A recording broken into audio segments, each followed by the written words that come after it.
A young mother of two was found dead in her own beauty salon. Police worked through suspect after suspect. Her husband, a man already in prison. Every lead died. 10 years passed. Nothing. Then a car pulled into an auto shop for an oil change. That's it. That's how this one broke. Not a task force, not new technology. A mechanic looked at a 19-year-old girl's face and couldn't stop staring. Here's what happened. 8:30 p.m., Roebuck, South Carolina. A town small enough that people still leave their doors unlocked. A woman stands outside a beauty salon, waiting on a ride. Inside, the lights go dark. Then, thumping. Rhythmic. Coming from somewhere in the building. A crash. A man comes through the side window. Not the door. The window. She has no phone. She runs to the nearest house, screaming for someone to call 911. Halfway there, she passes within 2 feet of him, close enough to see his eyes. 20 minutes earlier, she'd waved through that same window at the woman inside, sweeping the floor, closing up for the night. By the time police arrive, she's not sweeping anymore. Whatever the officers found in that back room, it stayed with this town for a decade. And the man who went out the window instead of the door kept living in Roebuck, walking the same streets, for 10 more years, before anyone said his name to police who could do anything with it. This is how they finally did. Before she was a case file, Dana Satterfield was a woman trying to build a life in a town most people have never heard of. Born Dana Chilene Fowler, November 16, 1967, Spartanburg County, South Carolina. Close-knit family. The kind of place where everybody eventually crosses paths with everybody else. A fact that would matter more than anyone could have guessed on the night she died. People who knew Dana used the same words. Warm, kind, easy to love. She remembered your kid's name, asked about your mother, meant it when she said, "Let me know if you need anything." By her 20s, half of Roebuck had probably sat in her chair. She trained as a hairstylist after high school. It wasn't just a job.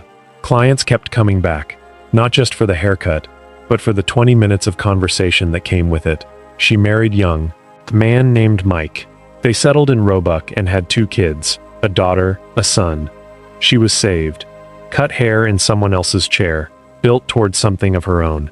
Eventually she got there, the Roebuck Hair and Tanning Center, a converted mobile home off Highway 221, pink trim, a hand-painted sign out front. Not glamorous. Didn't need to be. It was hers. She stayed open late for clients who couldn't make regular hours. Never seemed to mind. That was Dana. She'd rather stay an extra hour than turn someone away.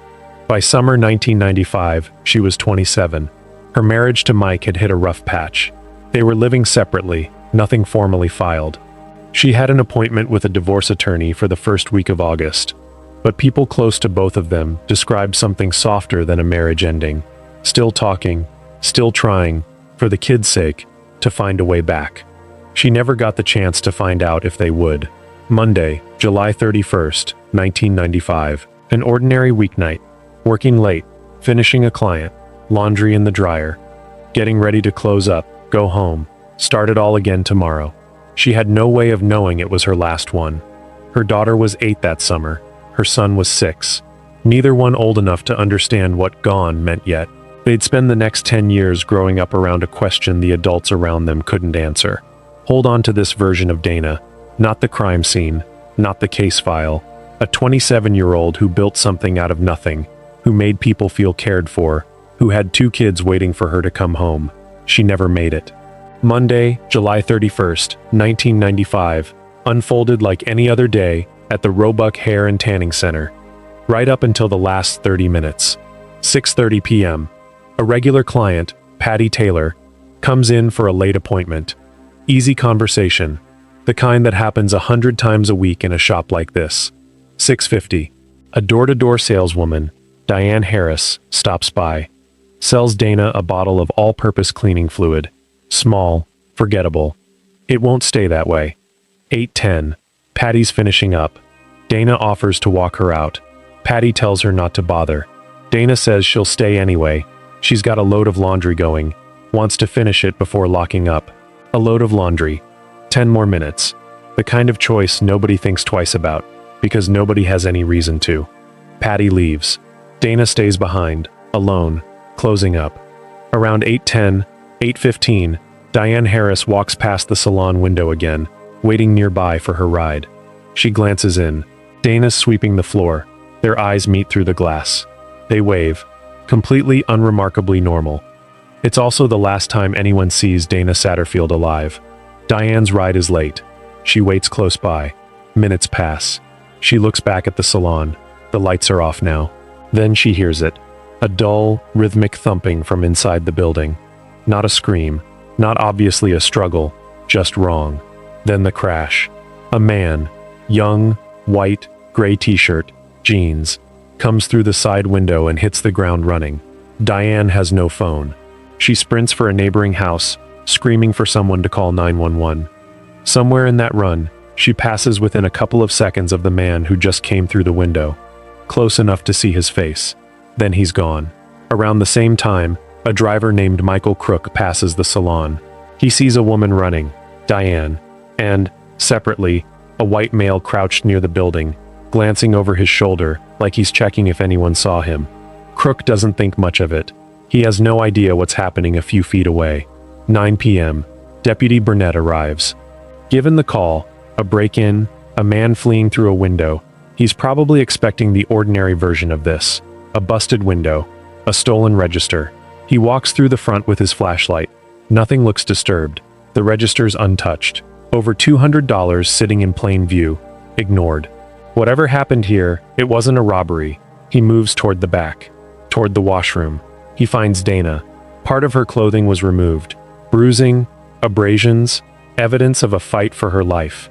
A ligature around her neck, tied off, leaving her hanging just barely off the floor. Roebuck is small, barely 2,000 people. The officers recognize her almost immediately.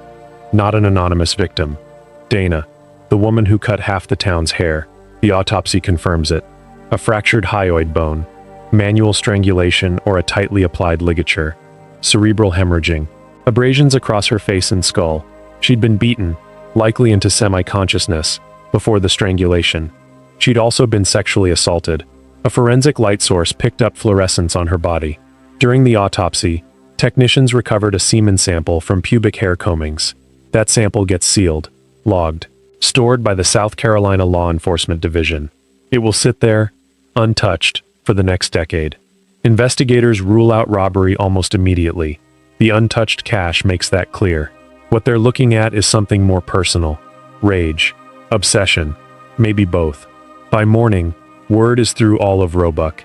People who never lock their doors start locking them. Parents who let their kids walk to the store alone stop letting them. Here's what investigators know in the first 24 hours. A young white male, roughly 5'9", gray t-shirt, jeans, seen fleeing the salon around 8:30 p.m. 2 witnesses, Diane Harris, Michael Crook, independently corroborating each other. He went out a side window instead of an unlocked front door that was closer and easier. Here's what they don't know. His name. His face, beyond a rough composite sketch built from a few terrified seconds. Her son was 6. They were about to spend the next 10 years finding out what gone means, while the man who did this kept living in the same town, walking the same streets, known to no one but himself. Most of the paths investigators followed next would lead nowhere at all. In any murder case, investigators start close to home. Statistically, it's the safest bet. Most homicides aren't strangers. In Dana Satterfield's case, there was an obvious name at the top of the list. Her husband, Mike. They'd been living apart for weeks. Not divorced, not yet, but separated, with a meeting already booked with a divorce attorney for the first week of August. To detectives in those first hours, that timeline looked heavy. A marriage falling apart. The period around a separation is statistically one of the most dangerous windows for the person leaving. So Mike became the focus. Then came physical evidence that seemed to seal it. In the back washroom, on the water heater the ligature had been tied to, investigators found a fingerprint. They ran it. It matched Mike. For a moment, the case must have felt over. It started falling apart almost as fast as it came together. Mike told detectives exactly where he'd been. 15 miles away, picking up his kids from a friend's house. His kids confirmed it, independently, without prompting. The man seen fleeing the salon was younger, leaner, a different build entirely. Investigators had a hard time picturing Mike squeezing through that window at all. And the fingerprint had an explanation. Mike had installed that water heater himself. Plumbing, fixtures, the small jobs a husband does for his wife's business, even one he's separated from. Touching it wasn't evidence of a crime. It was evidence of a repair job from months, maybe years, earlier. He took a polygraph. No signs of deception. Piece by piece, it dissolved. Wrong build, airtight alibi, confirmed by his own kids. A fingerprint older than the murder. And investigators learned something else. Dana and Mike were still on decent terms. Still talking. Still trying, for their kids, to see if there was a way back. Detectives ruled him out. Here's the uncomfortable part. It wasn't wasted time, exactly. They had to rule him out, and doing it right was the responsible move. But it was time. Days spent confirming an alibi, running a polygraph, verifying a repair record. Days not spent chasing the man who actually did it. In the hours right after a murder, when memory is freshest and evidence hasn't degraded, every hour counts. A real chunk of those hours went to a man with nothing to do with it. Meanwhile, the evidence that actually mattered sat in a locker. A semen sample, combed from Dana's hair, collected properly, sealed properly, sent to the South Carolina Law Enforcement Division exactly the way it should have been. But a DNA sample in 1995 wasn't the same as a suspect. CODIS barely existed, and it wouldn't have mattered anyway. The man who left that sample had no prior felony conviction. Nothing on file for any system, even a working one, to find. So detectives had, in effect, a fingerprint with no hand to match it to. Proof of guilt with no name attached. What they had instead was a composite sketch. A young white male, gray t-shirt, jeans, built from two people's brief glimpses of a man running in the dark. They distributed it, canvassed, chased every call from someone who thought they recognized the face. None of it led anywhere. They went back through Dana's appointment book, confirmed Patty Taylor's visit, confirmed Diane Harris's timeline, confirmed that Dana was likely attacked almost immediately after Patty left, dragged into the back room within minutes of being alone. Knowing how it happened and knowing who did it were two different problems. Mike Satterfield went home, cleared, but tied to a case that would follow his family for the next 10 years. Somewhere else in Roebuck, the man who actually did it kept living his life. Working, walking around, in plain sight. Detectives turned their attention to a vehicle a witness had spotted near the salon that night. That lead would take them somewhere unexpected too, just not to the truth. With Mike cleared, investigators were back where they started. A composite sketch, a description, and a DNA sample with no name on it. One lead was left, the vehicle. A witness named Ken had driven past the salon that night and noticed something off. The lights inside were dark, but Dana's car was still parked out front. Near a neighboring business Ken knew was already closed, he saw a man standing next to a vehicle, a white and blue Ford Bronco. The man looked nervous, stared at Ken with an edge to it, until Ken drove past. Around 8:40 p.m., just after the estimated time of the murder. It wasn't much. Ken couldn't say for certain the man was connected to anything, but it was, at that point, the only lead left. Police pulled records on similar vehicles. A few names surfaced. Worth a second look isn't the same as provable, and none of them ever crossed that line. Investigators couldn't clear these men completely. Couldn't build a case against them either. The kind of dead end that's almost worse than no lead at all, because it keeps you circling back without ever getting anywhere new. Months passed, then more. The feeling inside the department shifted, quietly, the way it does, from "we will catch him" to something closer to doubt. Cases don't announce the moment they go cold. They just stop generating leads until nobody's actively chasing anything anymore. For Roebuck, that stretch was its own kind of torment. Everyone knew whoever did this was still out there, still walking around, maybe still one of them.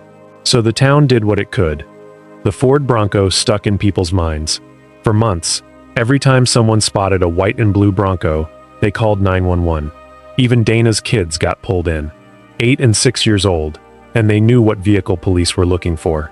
At a stoplight, in a parking lot, they'd tell their father. None of those calls led anywhere either.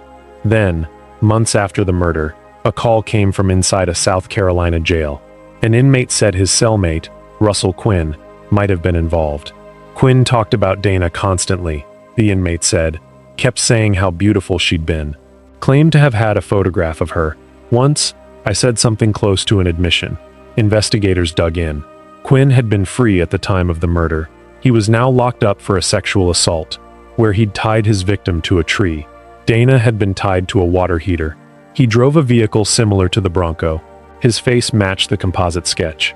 They built a photo lineup. Brought it to Diane Harris. She pointed to Russell Quinn. For the first time in years, the case had momentum.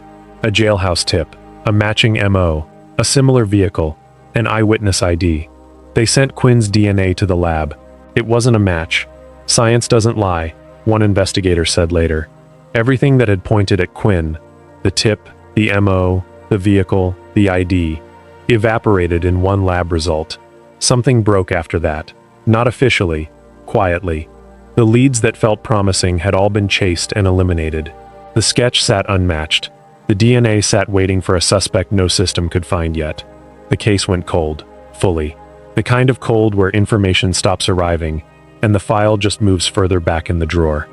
For Dana's family, that decade was its own slow grief stacked on the first one. Her kids got old enough to understand exactly what happened to their mother, and old enough to understand nobody had been caught. Even Ashley and her brother, who'd once watched for Ford Broncos with a child's faith that justice was coming, eventually stopped believing it was. 10 years. A name nobody had. A DNA sample nobody could match. A killer is still walking around Roebuck. It would come from a 19-year-old girl getting her car serviced at an auto shop, and a mechanic who couldn't stop staring at her face. By 2005, Roebuck had changed the ordinary way small towns do over a decade. New businesses. Old ones gone. Kids grow. Dana Satterfield's daughter, Ashley, 8 years old the night her mother was murdered, was 18 now. I am a freshman in college, and, by every account, the spitting image of a mother she barely remembered clearly anymore. One afternoon, Ashley pulled into a local auto shop. Nothing unusual. A routine oil change. She waited outside while the mechanics worked, and one of the men on shift couldn't stop looking at her. Not like that. He was staring at a face he recognized. A face he hadn't thought about consciously in years, but had never actually stopped thinking about. He said it out loud to his coworkers. She looks a lot like Dana Satterfield, the woman who was murdered 10 years back.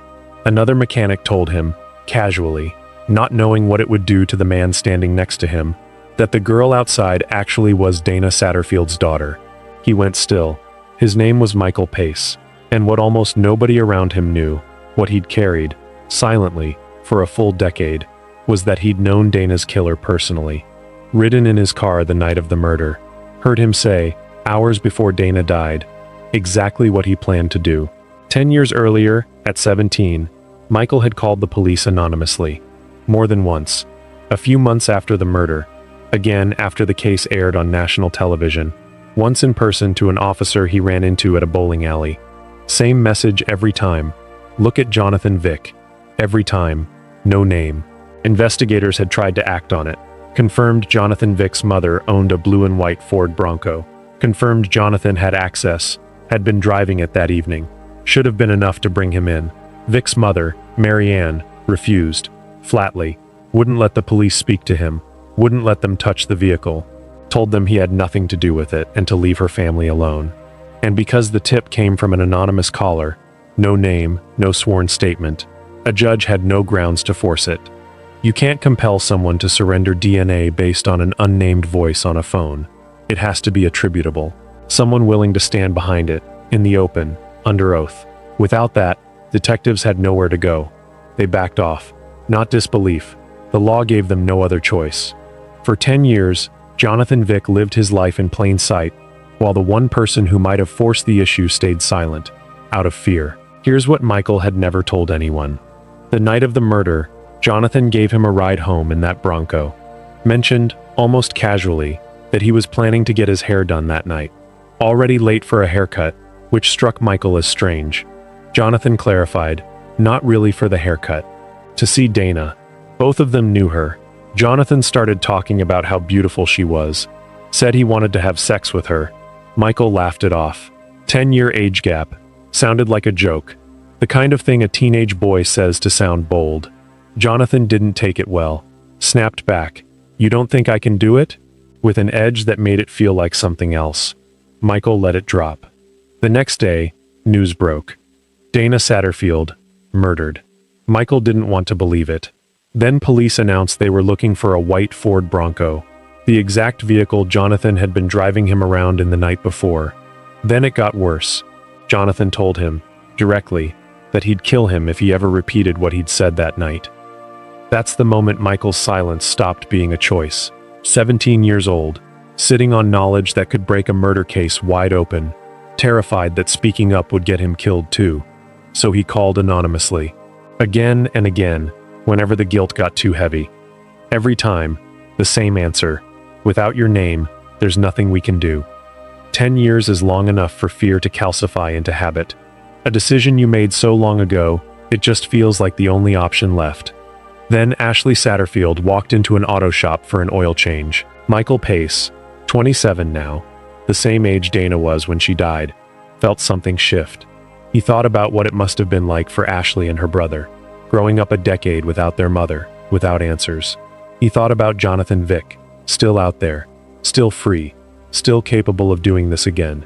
He called the police, again, and when they told him what they'd told him every time before, that without a name, there was only so much they could do, he didn't hang up. He gave them his name, the ride home in the Bronco, the comment about getting his hair done, what Jonathan wanted to do to Dana, the threat at the pool hall, the same story he'd told anonymously for 10 years. Except now it had a face attached, a name, someone willing to say it under oath, no matter what it cost him. For the first time in 10 years, the case had something it never had before, a witness willing to stand behind what he knew. A sworn statement changes what a legal system can do. That's the part most people miss about anonymous tips versus named witnesses. It was never that the police didn't believe Michael Pace for 10 years. Belief isn't enough. The law needs something that survives a defense attorney tearing it apart. For the first time, Michael had given them exactly that.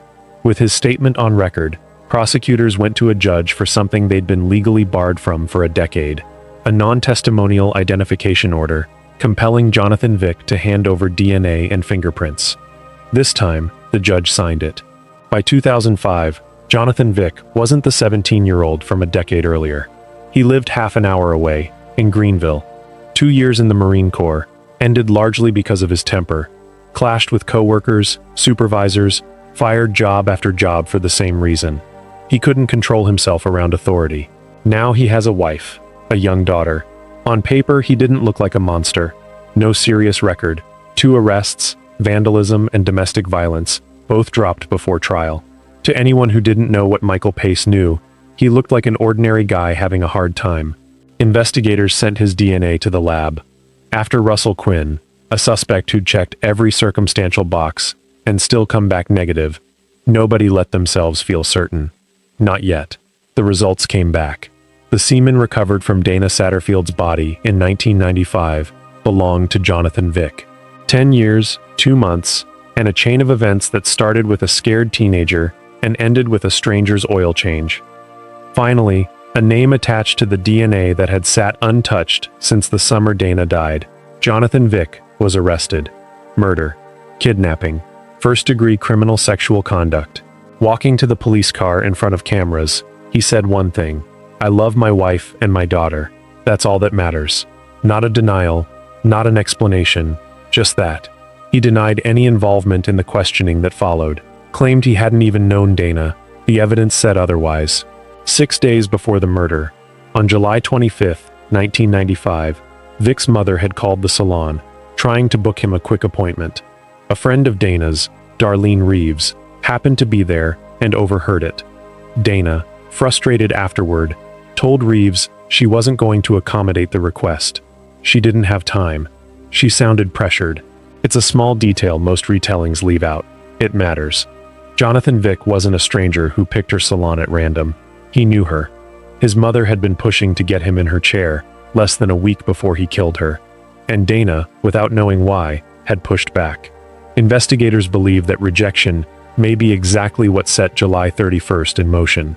Piecing the timeline together, witness testimony, physical evidence, Vick's own later words, detectives reconstructed it.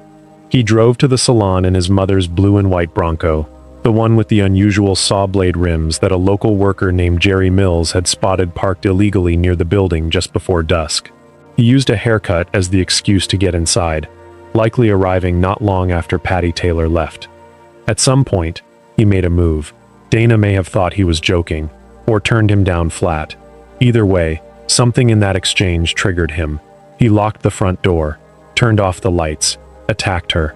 Beaten into semi-consciousness, dragged into the back washroom, sexually assaulted, strangled with a ligature, tied off to the water heater.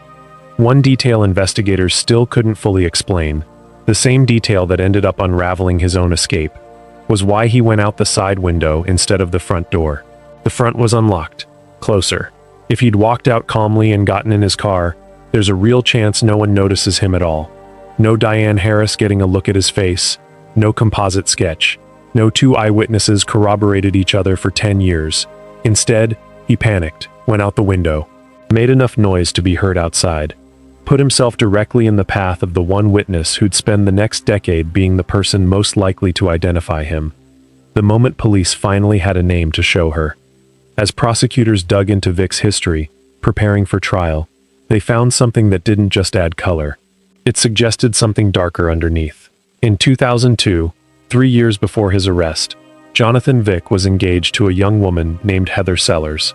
That fall, the engagement fell apart. 2 weeks later, Heather Sellers vanished. We'll come back to her.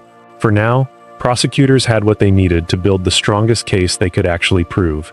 Michael Pace's sworn testimony, a DNA match at 1 in 900 million, a corroborating vehicle sighting, and a jailhouse confession still to come. Trial was set for November 2006. He still insisted he was innocent. A jury wouldn't need very long to disagree. By November 2006, more than 11 years had passed since Dana Satterfield's murder. Her daughter, 8 the night her mother died, was 23 now. Her son was 21.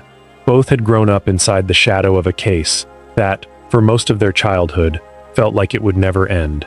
Prosecutors Trey Gowdy and Barry Barnett built their case on two things few defenses can withstand: forensic science and direct human testimony from people who'd watched it happen in real time. The DNA formed the spine of it, a match to Jonathan Vick at 1 in 900 million. For all practical purposes, zero chance of coincidence. But DNA doesn't tell a jury why. That came from the witnesses. David Michael Pace took the stand. The ride home in the Bronco. Vic's comment about wanting Dana. The anger when Michael laughed it off. The death threat at the pool hall. Testimony he'd been too afraid to give for 10 years. Finally spoken under oath, in front of the man who once said he'd kill him for it. Jerry Mills testified about the Bronco, the saw blade rims, parked illegally beside the salon just before dusk. A vehicle that stood out, because those wheels weren't common in Roebuck in 1995. Patty Taylor testified about leaving between 8:10 and 8:15, establishing, to the minute, that Dana was alive and alone in the shop right before the attack. Diane Harris took the stand again, more than a decade after she first gave her account. The struggle. The lights are going dark. Vic's face through the window as he ran. Darlene Reeves testified about the phone call 6 days before the murder. Mary Ann trying to book Jonathan an appointment, Dana's frustration afterward. The defense tried to strike it as hearsay. The court disagreed.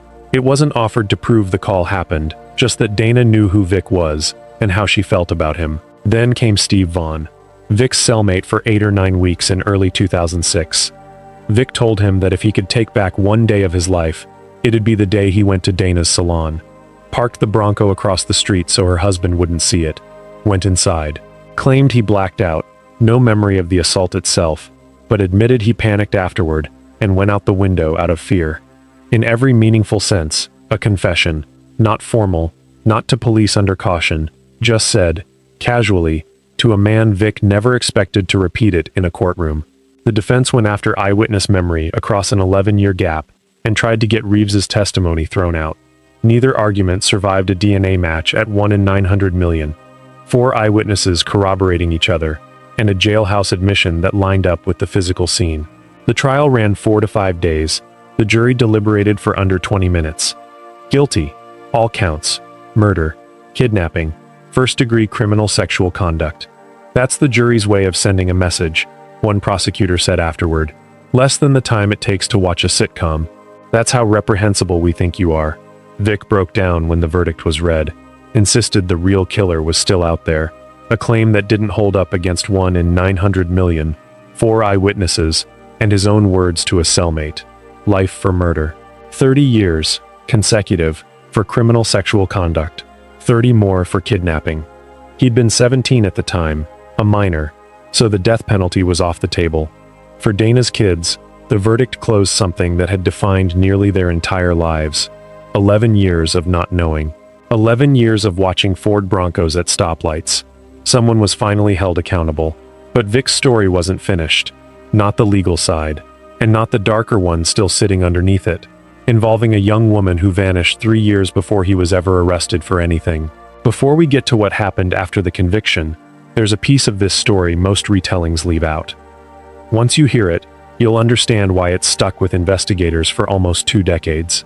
In 2002, 3 years before Vic was ever arrested for Dana's murder, he was engaged to an 18-year-old named Heather Renee Sellers. That fall, the engagement fell apart. 2 weeks later, Heather Sellers vanished. Nobody. No confirmed sighting. Nothing. People close to her said she kept seeing Vic even after the engagement ended, right up until she disappeared. The last confirmed sighting of her alive was at a bar, with him. After that night, no one ever saw her again.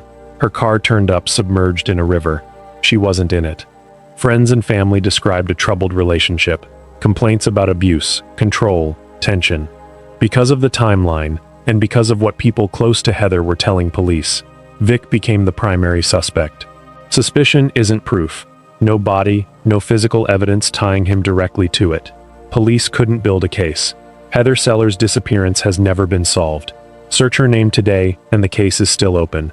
Sitting in the same investigative limbo, Dana's case sat in for a full decade before Michael Pace spoke up. While prosecutors prepared for Vic's murder trial, this case sat in the background. Impossible to prosecute, impossible to ignore, harder to ignore after his arrest for Dana's murder. When investigators searching his property found an abandoned car registered in his name. Inside, what looked like hair and bloodstains. Not enough material for a full DNA analysis. No certainty. But the timing, the location, his history, hard for anyone close to the case not to wonder if that car connects to what happened to Heather 3 years earlier. If it does, and there's no way to say that for certain, Dana Satterfield may not have been his only victim. That question has never been answered. It may never be. His violence didn't stop with the 2006 conviction. In April, awaiting trial, he attacked a corrections officer at the Spartanburg County Detention Center, turned belligerent over jail regulations, then lunged and threatened to kill the officer and his entire family. Convicted of that too. 3 more years, upheld on appeal in 2011, after Vic argued a detention officer didn't legally count as a public official under South Carolina law. He also appealed the murder conviction in 2009, challenged Darlene Reeves's testimony, and the legality of a consecutive 30-year kidnapping sentence stacked on top of the murder charge. The Court of Appeals rejected the hearsay argument outright, but agreed on the second point. South Carolina law doesn't allow sentencing for both murder and kidnapping from the same act. The kidnapping sentence was vacated. Everything else stood. Life for murder, 30 years for criminal sexual conduct. 3 more, consecutive, for the assault on the corrections officer. Jonathan Vick is still incarcerated, maximum security. Earliest possible parole, October 24, 2035, pushed back, year after year, by his own violence behind bars. Nothing in his record suggests that date means much. Dana's daughter, Ashley, the young woman whose face in an auto shop finally broke this case open, didn't disappear back into an ordinary life. She became a victim's advocate, works directly with families going through exactly what hers went through, attends bond hearings, helps people write and read their own impact statements in court. She said simply, "You don't get over something like this. You learn to live with it. Helping others through their worst moments is how she does that." Heather Sellers' family is still waiting for their version of an ending. If you know anything, that case is still open with the Spartanburg County Sheriff's Office. Dana Satterfield's case took 10 years, 2 months, and a chance encounter at an auto shop. It took a scared teenager finally becoming a man willing to risk everything to tell the truth. and it left behind a second, still open question about a young woman named Heather, whose family is still waiting. If you found this video interesting and would like to help get it noticed by the algorithm, hit the like button and subscribe to our channel. Another way you can help is by checking out another one of our videos like this one. Thank you for watching, and be sure to click the video on your screen now for another fascinating cold case investigation.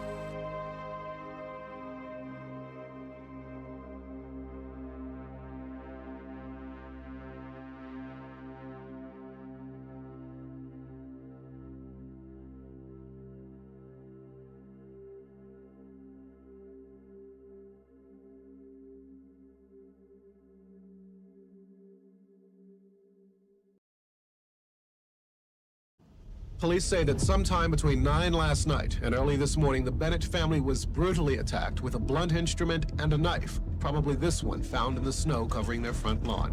No, he doesn't have any enemies. There's no way. Bruce is the best kind of guy you could know. There's no way he could have any kind of enemies like this. They were in my house. They bought this house only about 3-4 weeks ago. They're good people, lad. I don't understand what happened. Aurora, Colorado, January 16, 1984. 10:02 a.m. Patrol officers respond to a home on East Center Drive for a welfare check. Inside, they find 3 people dead: an adult man, an adult woman, a 7-year-old girl. A second child is still alive. She's 3 years old. Paramedics rush her to Children's Hospital. Her condition is critical. The victims died from blunt force injuries consistent with a hammer. One victim's throat had been cut. Investigators also document evidence of sexual assault. The front door wasn't forced. The garage door was still open. That's all the first report says. 4 short statements. No names, no history, no hint of what happened inside that house.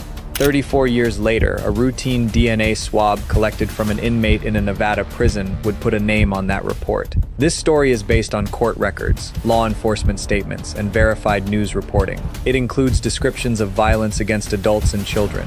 Viewer discretion is advised. Colorado, 1984. The Bennett Family Massacre. Before we keep going, this channel just passed 530 subscribers. The next goal is 10,000. If you've been watching and haven't subscribed yet, I'd love to have you here. Every new subscriber helps me keep digging into cases like this one. If you're watching from somewhere outside Colorado, let me know where you're watching from in the comments. I read every one. Now, let's go back to East Center Drive. Connie Bennett had already called the house 4 times that morning. No answer. By itself, that didn't mean much. Bruce and Deborah had 2 young daughters. Mornings got busy. Then the furniture store called. Bruce hadn't come in. Deborah hadn't either. They'd run the business together for 3 years. They'd never both missed work, not once. Connie grabbed her keys. The drive to East Center Drive took about 5 minutes. During those 5 minutes, she came up with one explanation after another. Maybe they overslept. Maybe the car wouldn't start. Maybe the phone had been knocked off the hook. Anything that made more sense than the thought she kept pushing away. She pulled into the driveway. The garage door was still open. The night before, one of Bruce's brothers had reminded him to close it before bed. Connie noticed it right away. She walked to the front door. Her key barely started to turn before the door swung open. Years later, when people asked what she remembered most, Connie didn't start with what she saw. She started with what she didn't hear. Nothing. 2 little girls lived in that house. At 10 o'clock on a Monday morning, it should have been full of noise. She took a few steps toward the kitchen. Bruce, Deborah, Melissa, Vanessa, they were all inside. Bruce Bennett was 27. Long before East Center Drive, he served in the U.S. Navy as a sonar analyst at Pearl Harbor. The job demanded patience, careful listening, and confidence in what the data told you. He carried those habits home. Most nights after Melissa and Vanessa were asleep, Bruce sat at the kitchen table with study manuals spread out in front of him. He was working toward a career as an air traffic controller, another job where guesses had no place. Deborah was 26. Her path looked different. She lost her mother when she was young. As the oldest of the children, she stepped into responsibilities most kids never have to carry. Looking after her brothers and sisters became part of everyday life long before she was old enough to understand what it asked of her. Her brother Larry introduced her to Bruce. The relationship moved quickly. Two people looking for something steady had found it in each other. Then came two daughters. Melissa was 7. Family members remembered her as the one who always had an opinion. The birthday cake, the guest list, which cousin got to sit beside her. She was 2 days away from turning 8. Vanessa was 3. If Melissa went somewhere, Vanessa usually wasn't far behind. In 1983, Bruce and Deborah saved enough for the down payment on their first house, East Center Drive. A quiet Aurora neighborhood filled with young families, matching driveways, chain-link fences, and people trying to get through another work week while raising kids. Neighbors waved across the street. Doors didn't always get locked. Bruce and Deborah worked together too. They distributed furniture for Bruce's uncle's business. 1 truck, 1 calendar, 1 set of keys. The house had one small habit that nobody thought much about. The garage door didn't always get closed at night. Not because anyone chose to leave it open. It usually lost out to everything else waiting inside. Dirty dishes, bath time, homework, a tired family ready for bed. Sunday, January 15th, 1984, felt like dozens of Sundays before it. Connie was there. Bruce's brothers, Richard and Daniel, were there too. The family celebrated Melissa's birthday a little early. Her party with school friends was still a couple of days away. Someone gave her a small electric organ. She played it exactly the way a 7-year-old would. Loud, off-key, completely thrilled with herself. There was birthday cake. There was laughter. By 9 o'clock, people started putting on their coats. One of Bruce's brothers looked toward the garage. The door was still open. He reminded Bruce before heading home. Bruce nodded. Then someone said something inside the house. Bruce turned around. The garage door stayed open. By 9:30 that night, everyone had gone home. The dishes stayed in the sink until morning. Deborah got the girls ready for bed. Vanessa took her bath. Melissa tried to bargain for 10 more minutes before lights out. She made the same argument most nights. She usually lost. Bruce planned to make one last walk through the house before turning in. Lock the doors. Check the garage. At some point, that routine broke. Investigators later concluded the garage either wasn't checked at all, or it was checked and never closed. Outside, the January air kept getting colder. Sometime between 10 p.m. and midnight, someone walked up the driveway. The garage door was still open. There was no need to force a window, no need to kick in the front door. The house was already open. Bruce was attacked near the staircase. Deborah was attacked in the master bedroom. Melissa was killed in the girls' bedroom. Vanessa survived. When first responders found her, she was wedged into the narrow space between the bed and the wall. Her injuries were so severe that doctors later described her survival as extraordinary. Investigators believed the killer brought the murder weapon with him. The injuries pointed to a hammer. It wasn't inside the house. Neither was the person who carried it. A kitchen knife used during the attack was found outside in the snow. By sunrise, East Center Drive looked almost unchanged. The driveway, the house, the open garage, light still spilling across the snow. From the street, nothing looked out of place. Connie stepped inside first. The heat was still on. A few lights were still burning. Nothing looked abandoned. It made the silence harder to understand. She walked toward the kitchen. Bruce was lying near the bottom of the stairs. He'd been struck over and over across the head. His throat had been cut. Bloodied handprints marked the banister. Investigators believed he survived the first blows long enough to reach for the stairs. He never made it farther. Connie kept moving. In the master bedroom, Deborah was on the bed. She'd been beaten to death. Several drawers had been pulled open. A wallet lay emptied across the floor. Someone had searched the room for cash. There wasn't much to take. Then she reached the girl's bedroom. Melissa was 7 years old. She'd been beaten with the same type of weapon used on her parents. Investigators also determined she had been sexually assaulted. A child's blanket had been pulled over her. That detail stayed with detectives. It suggested the killer paused before leaving. That's where we'll stop. The rest belongs to the people who lived through it. Connie still hadn't found Vanessa. A firefighter did. He heard a faint sound coming from the narrow space between the bed and the wall. Vanessa was 3, barely conscious. Curled into the gap the way a frightened child hides when there's nowhere else to go. Paramedics rushed her to Children's Hospital in Denver. She had a fractured skull, a shattered jaw, a broken pelvis. Doctors gave her multiple blood transfusions before they could stabilize her. She spent weeks in a coma. She survived. Connie ran to a neighbor's house and pounded on the door until someone answered. The 911 call came in at 10:02 a.m. By the time patrol officers arrived, Connie had stopped screaming. She stood motionless outside the house. Inside, investigators followed a single set of bloodied boot prints. They led through the garage and out into the snow. There, they disappeared among older tracks. The tread didn't match the boots worn by anyone at Melissa's birthday gathering the night before. The hammer was gone. The knife was outside. The person responsible had already walked back into a neighborhood that was beginning another ordinary Monday morning. Aurora police closed off the block within the hour. One of the detectives at the scene was Steve Connor. At the time, he had no reason to think this case would stay with him for most of his career. Crime scene technicians worked through the house one room at a time. They recovered 31 fingerprints. They collected semen from the carpet beneath Melissa's body and from the comforter covering her. In 1984, there was no way to identify a suspect from either sample. They photographed the boot prints, they searched for the hammer, they never found it. Detectives knocked on doors across the neighborhood.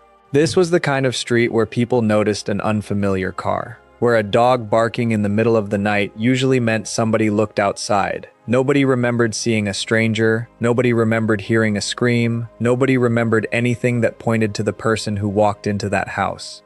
The tip line filled quickly. Former boyfriends, neighbors, delivery drivers, co-workers, people whose names surfaced because someone thought they seemed unusual. Detectives checked every lead. Everyone came back empty. Bruce, Deborah, and Melissa were laid to rest a few days later. The church filled beyond capacity.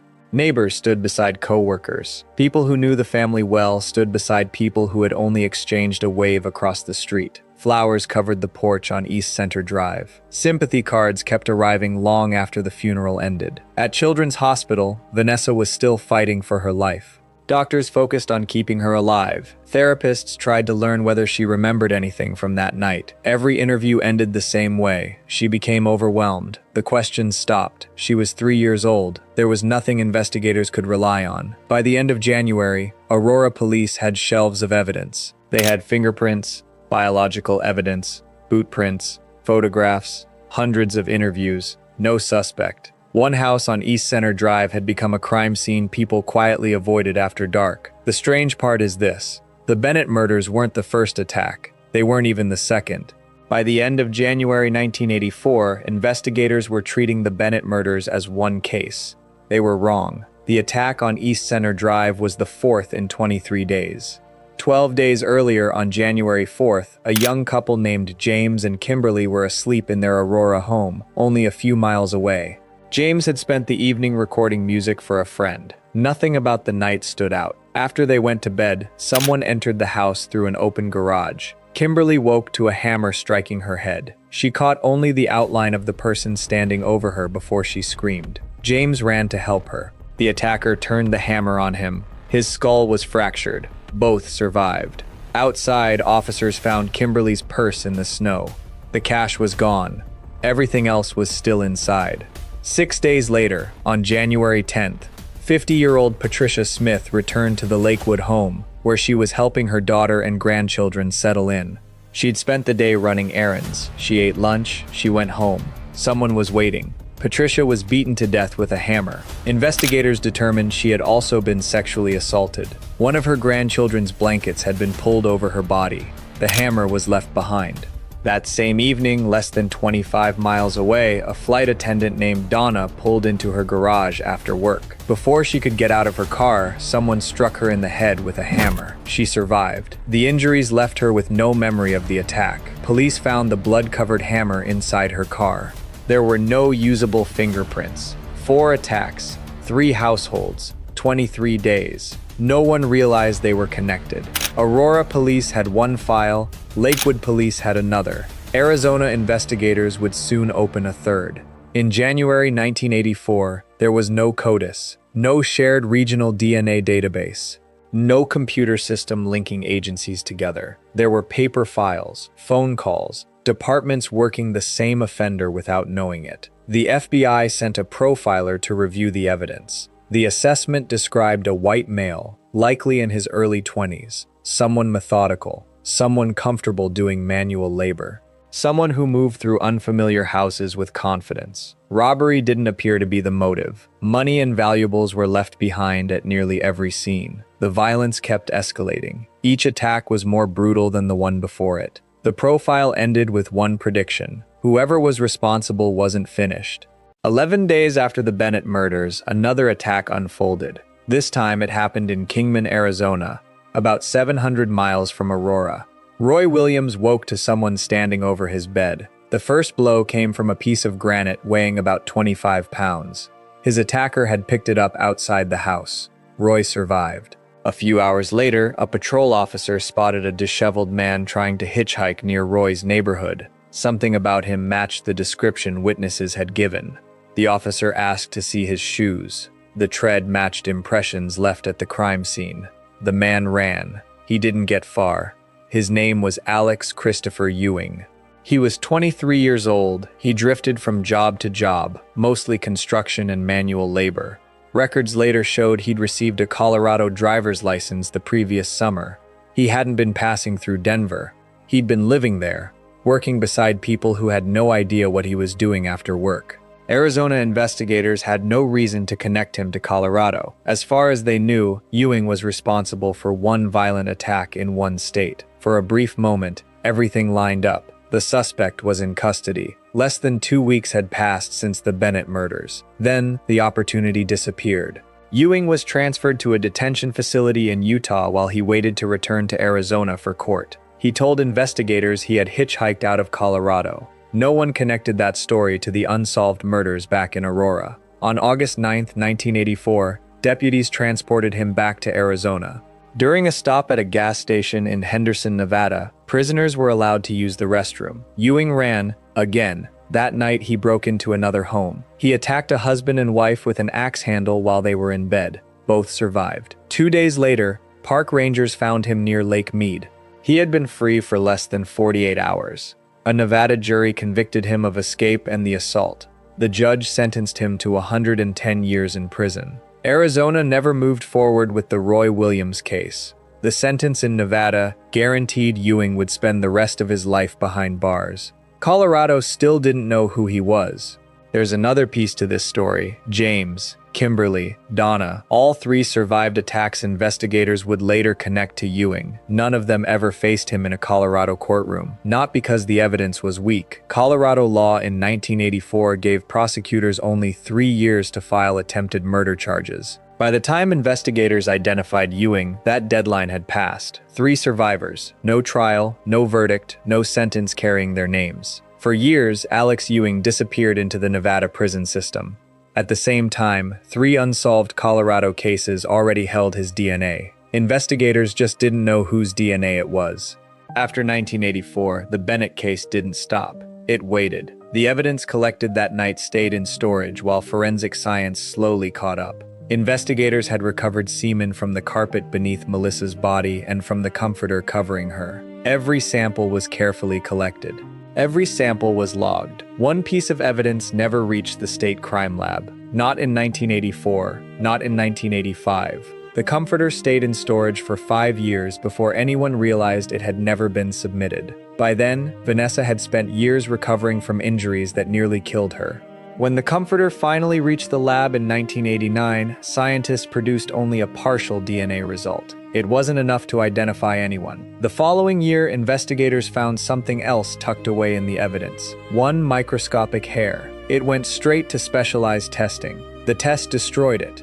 The only strand they had disappeared during the process. No profile, no identification. In 2001, technology finally caught up with the evidence. Scientists developed a full DNA profile from material collected inside the Bennett home. 17 years had passed. The profile went into CODIS.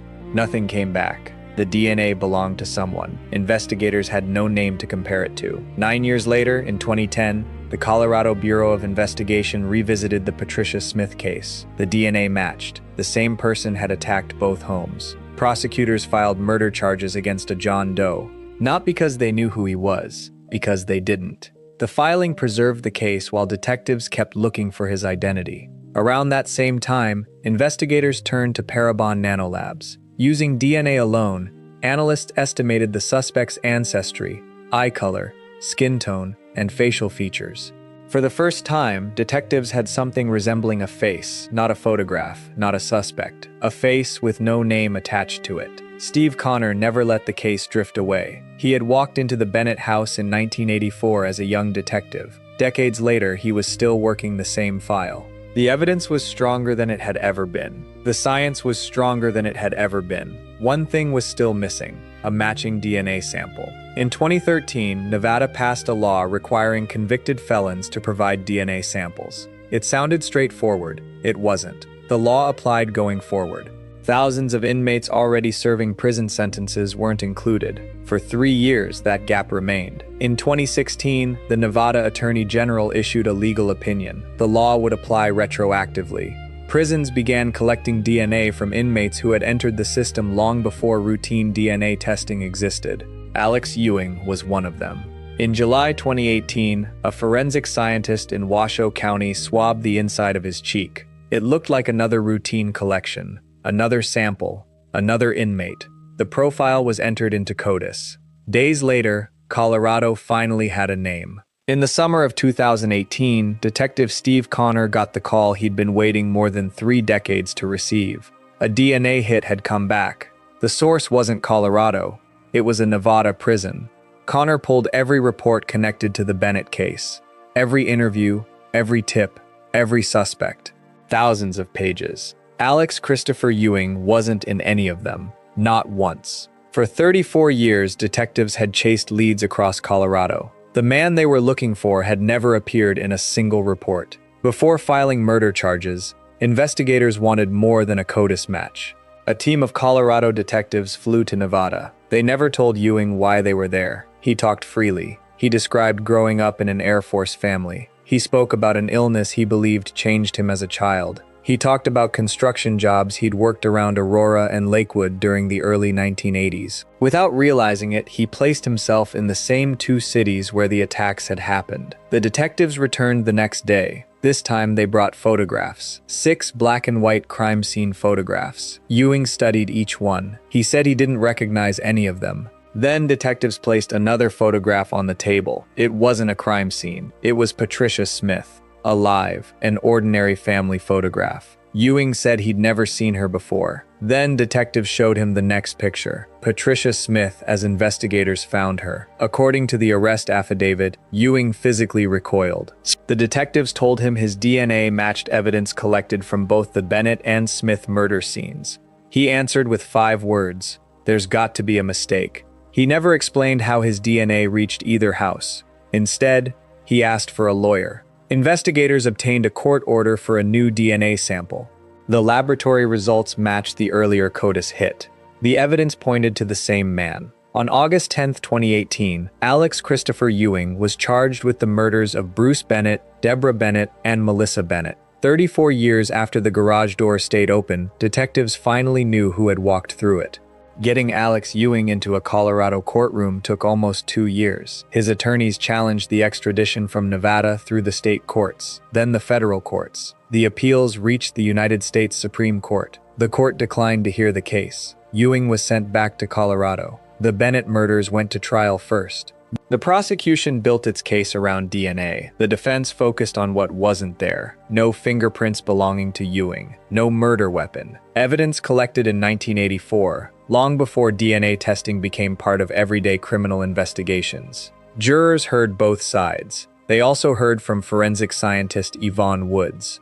She testified about the DNA evidence connecting Ewing to the Bennett crime scene. After deliberating, the jury returned guilty verdicts. Alex Ewing was convicted of murdering Bruce Bennett, Deborah Bennett, and 7-year-old Melissa Bennett. 11 days later, the judge imposed 3 consecutive life sentences. The Patricia Smith case followed. The first trial opened in October 2021. It didn't end with a verdict. The defense requested a competency evaluation. The judge declared a mistrial. Ewing was found competent to stand trial. A second trial began the following spring. Again, prosecutors relied on DNA. Again, the defense pointed to what was missing: no fingerprints. Evidence handled decades before modern DNA testing. The possibility of cross-contamination because evidence from the Bennett and Smith cases had passed through the same laboratory. The jury deliberated for about 4 hours. On April 7, 2022, they found Ewing guilty of first-degree murder and 2 counts of felony murder for Patricia Smith's death. 5 days later, the court sentenced him to life in prison with the possibility of parole after 20 years, the maximum sentence available under Colorado law for a murder committed in 1984. One part of this story didn't become public until years later. The forensic scientist who testified in both trials, Yvonne Woods, later became the subject of a criminal case of her own. That raised new questions, not about who processed the evidence, about how some of it had been handled. Sentencing in the Bennett case came 11 days after the verdict. For the first time in 37 years, the courtroom had a defendant instead of an unidentified DNA profile. The judge didn't soften his words. He called the murders an abomination. Then he imposed 3 consecutive life sentences. 1 for Bruce, 1 for Deborah, 1 for Melissa. Under Colorado law as it existed in 1984, Alex Ewing would die in prison regardless of what happened in the Patricia Smith case. Then the family spoke. Connie Bennett walked to the podium. She was 87 years old. 37 years earlier, she'd driven to East Center Drive because no one was answering the phone. She found her son's family. She looked directly at Ewing. Some people, she said, would call him an animal. She wouldn't. Animals have a purpose in this world. He did not. 8 months later, Patricia Smith's family stood in another Colorado courtroom. The second jury had already returned its verdict. The judge imposed the maximum sentence the law allowed for a murder committed in 1984. Life in prison with the possibility of parole after 20 years. Smith's children addressed the court. They spoke about waiting nearly 4 decades for someone to answer for their mother's death. 2 juries, 2 guilty verdicts, 4 life sentences. When Colorado arrested Alex Ewing in 2018, he believed he was working toward parole in Nevada. By the time both Colorado cases were over, that possibility was gone. Connie Bennett wasn't the last person to address the court. Vanessa Bennett Schultz stood next. She was 41 years old. The 3-year-old found between the bed and the wall had grown up. She introduced herself to the courtroom by saying she was sure her parents and her sister had been wonderful people. She wished she remembered them. She couldn't. The injuries she survived also took away every memory of the family she lost. She spoke about the years that followed. Depression, anxiety, anger, nearly 20 years addicted to heroin. She told the court she had been sober for years, but some things never disappeared. She still wondered who she might have become if January 15, 1984, had been an ordinary night. Alex Ewing sat a few feet away. She told him he had stolen every chance she ever had to know her parents. Every birthday, every holiday, every ordinary day families are supposed to have together. She also made something else clear. He hadn't taken everything. She was still there, still standing, still speaking for the people who no longer could. Those statements closed one chapter. The case itself didn't. Years after both convictions, questions surfaced about work performed by Colorado Bureau of Investigation forensic scientist Yvonne Woods. In 2026, Woods pleaded guilty to 4 felony counts involving misconduct and unrelated forensic work after prosecutors dropped the remaining charges as part of a plea agreement. Investigators identified documented problems with evidence in the Patricia Smith case. No confirmed testing anomaly has been reported in the Bennett evidence. Both cases were processed by the same analyst during the same week in July 2018. Those facts have become part of Ewing's post-conviction arguments. The DNA match linking him to the Bennett murders remains in place. The appeals continue. One garage door stayed open, not because anyone thought it was safe, not because anyone forgot something important, because it was the end of a family birthday. There were dishes in the sink, a new electric organ in the house, 2 little girls who had gone to bed expecting another school week. That ordinary Sunday became the center of a murder investigation that lasted 34 years. The evidence never disappeared. The science needed to read it simply didn't exist yet. When it finally did, the answer wasn't hiding in a witness statement or a confession. It was waiting inside a DNA profile collected decades earlier. Alex Ewing now stands convicted of the murders of Bruce Bennett, Deborah Bennett, Melissa Bennett, and Patricia Smith. He remains in prison. His appeals continue through the courts. The questions raised about forensic analyst Yvonne Woods are now part of those legal proceedings. No confirmed testing anomaly has been reported in the Bennett evidence. The DNA match identifying Ewing in the Bennett case remains in place. Vanessa Bennett Schultz once told the court she couldn't remember her parents or her sister. The attack took those memories from her before she was old enough to keep them. The photographs remain, the court records remain, the evidence remains. Those are the pieces left behind for the family that lost almost everything. If cases like this matter to you, and you want updates as new court filings and appeals become public, subscribe and let me know your thoughts below.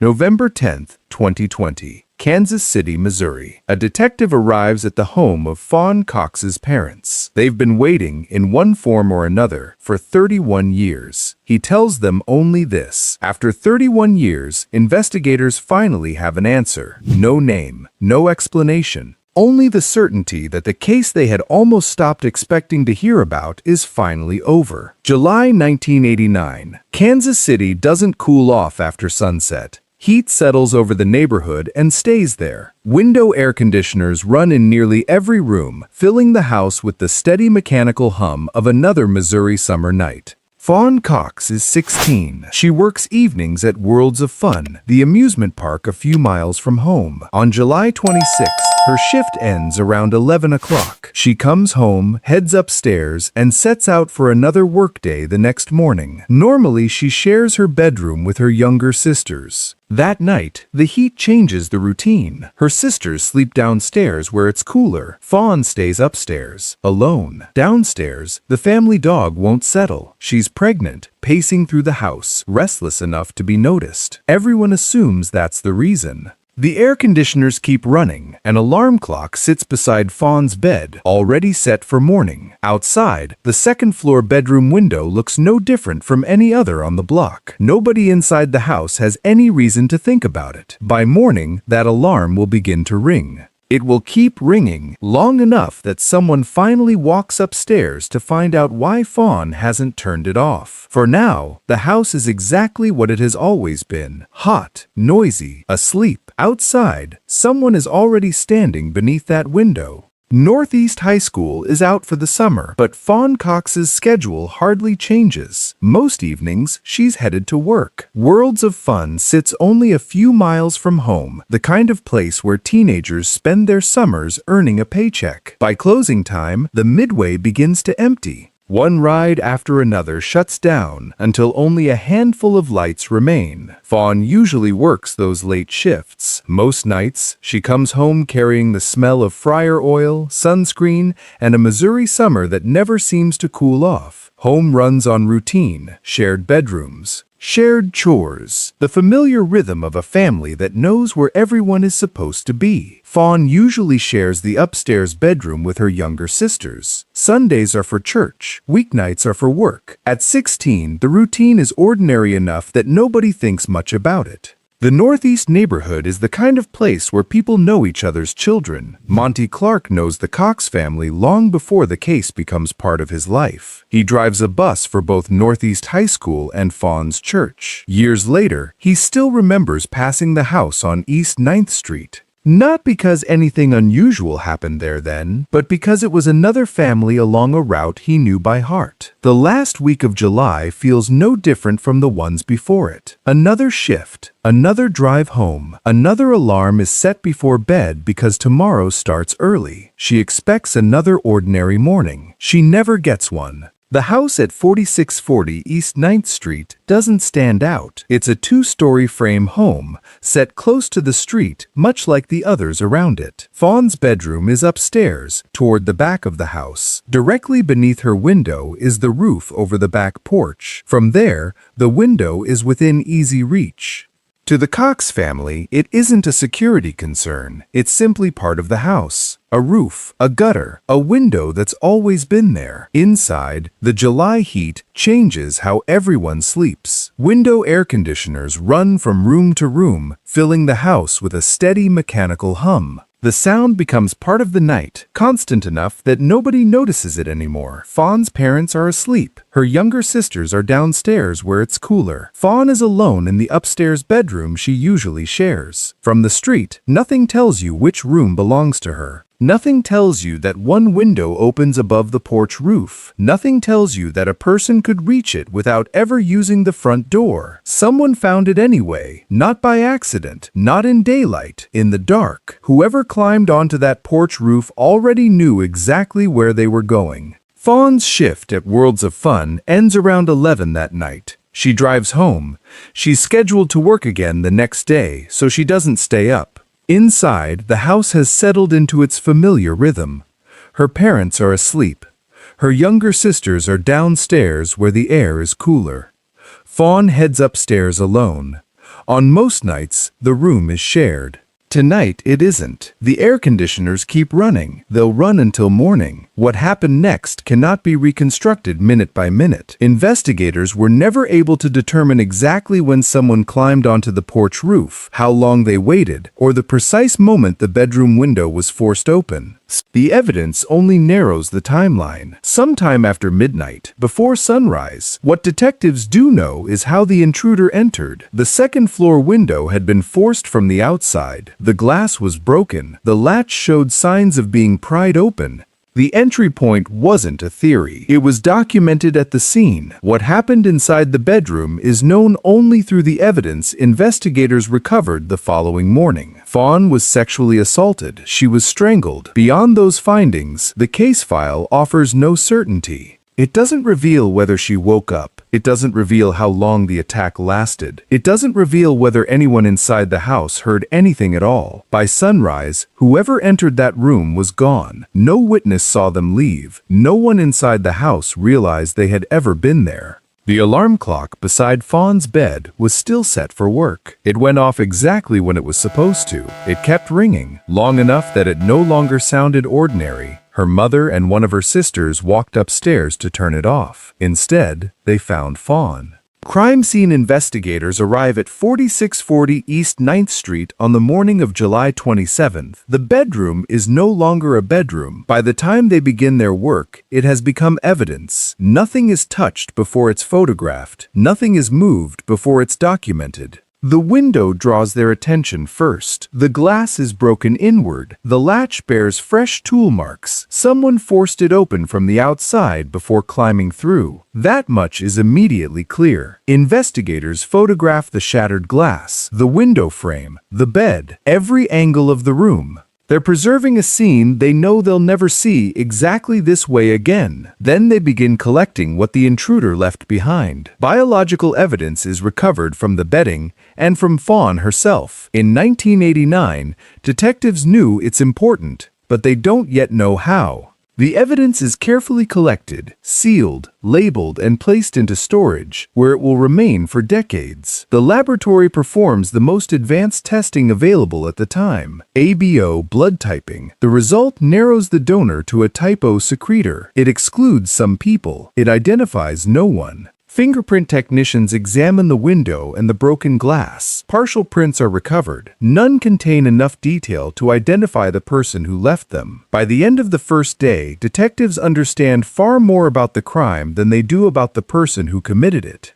They know how someone entered the house. They know what happened inside the bedroom. They've preserved biological evidence they believe will matter. What they don't have is a name. For now, every piece of evidence points to someone. None of it points to who. Before the first week is over, detectives receive their first real lead. A juvenile from the neighborhood tells investigators they know who killed Fawn Cox. Detectives listen carefully. Then they go back and hear the story again. The account stays the same. Two local teenagers are identified. Both are associated with a neighborhood group known as the 9th Street Dogs. Detectives move quickly. The teenagers are located, questioned, and arrested. Formal murder charges follow. One of them remains in custody, not for days, for 8 months.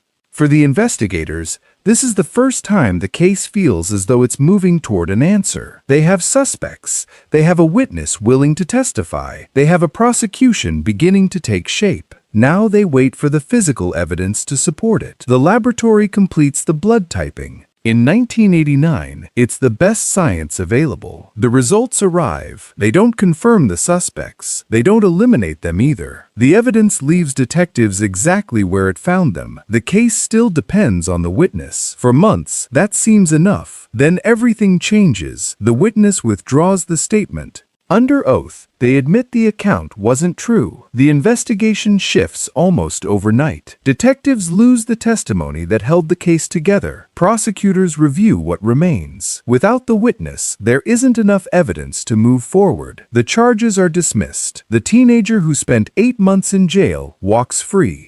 The investigation doesn't simply lose its strongest lead. It loses the certainty detectives believed they had finally found. Once again, the case returns to the same unanswered question waiting inside that house on East 9th Street. If those 2 teenagers weren't responsible, who was? The arrests are over. The charges are gone. The questions remain. As the years pass, Fawn's family refuses to let the case disappear. A billboard goes up along a Kansas City highway. Fawn's photograph fills the sign. Beneath it, a reward and a phone number for anyone who knows something. The family pays for it themselves. Every few years, another reporter calls. John and Beverly Cox agree to another interview, another photograph, another request for information. The questions never change. Neither do their answers. Inside the Kansas City Police Department, the evidence waits.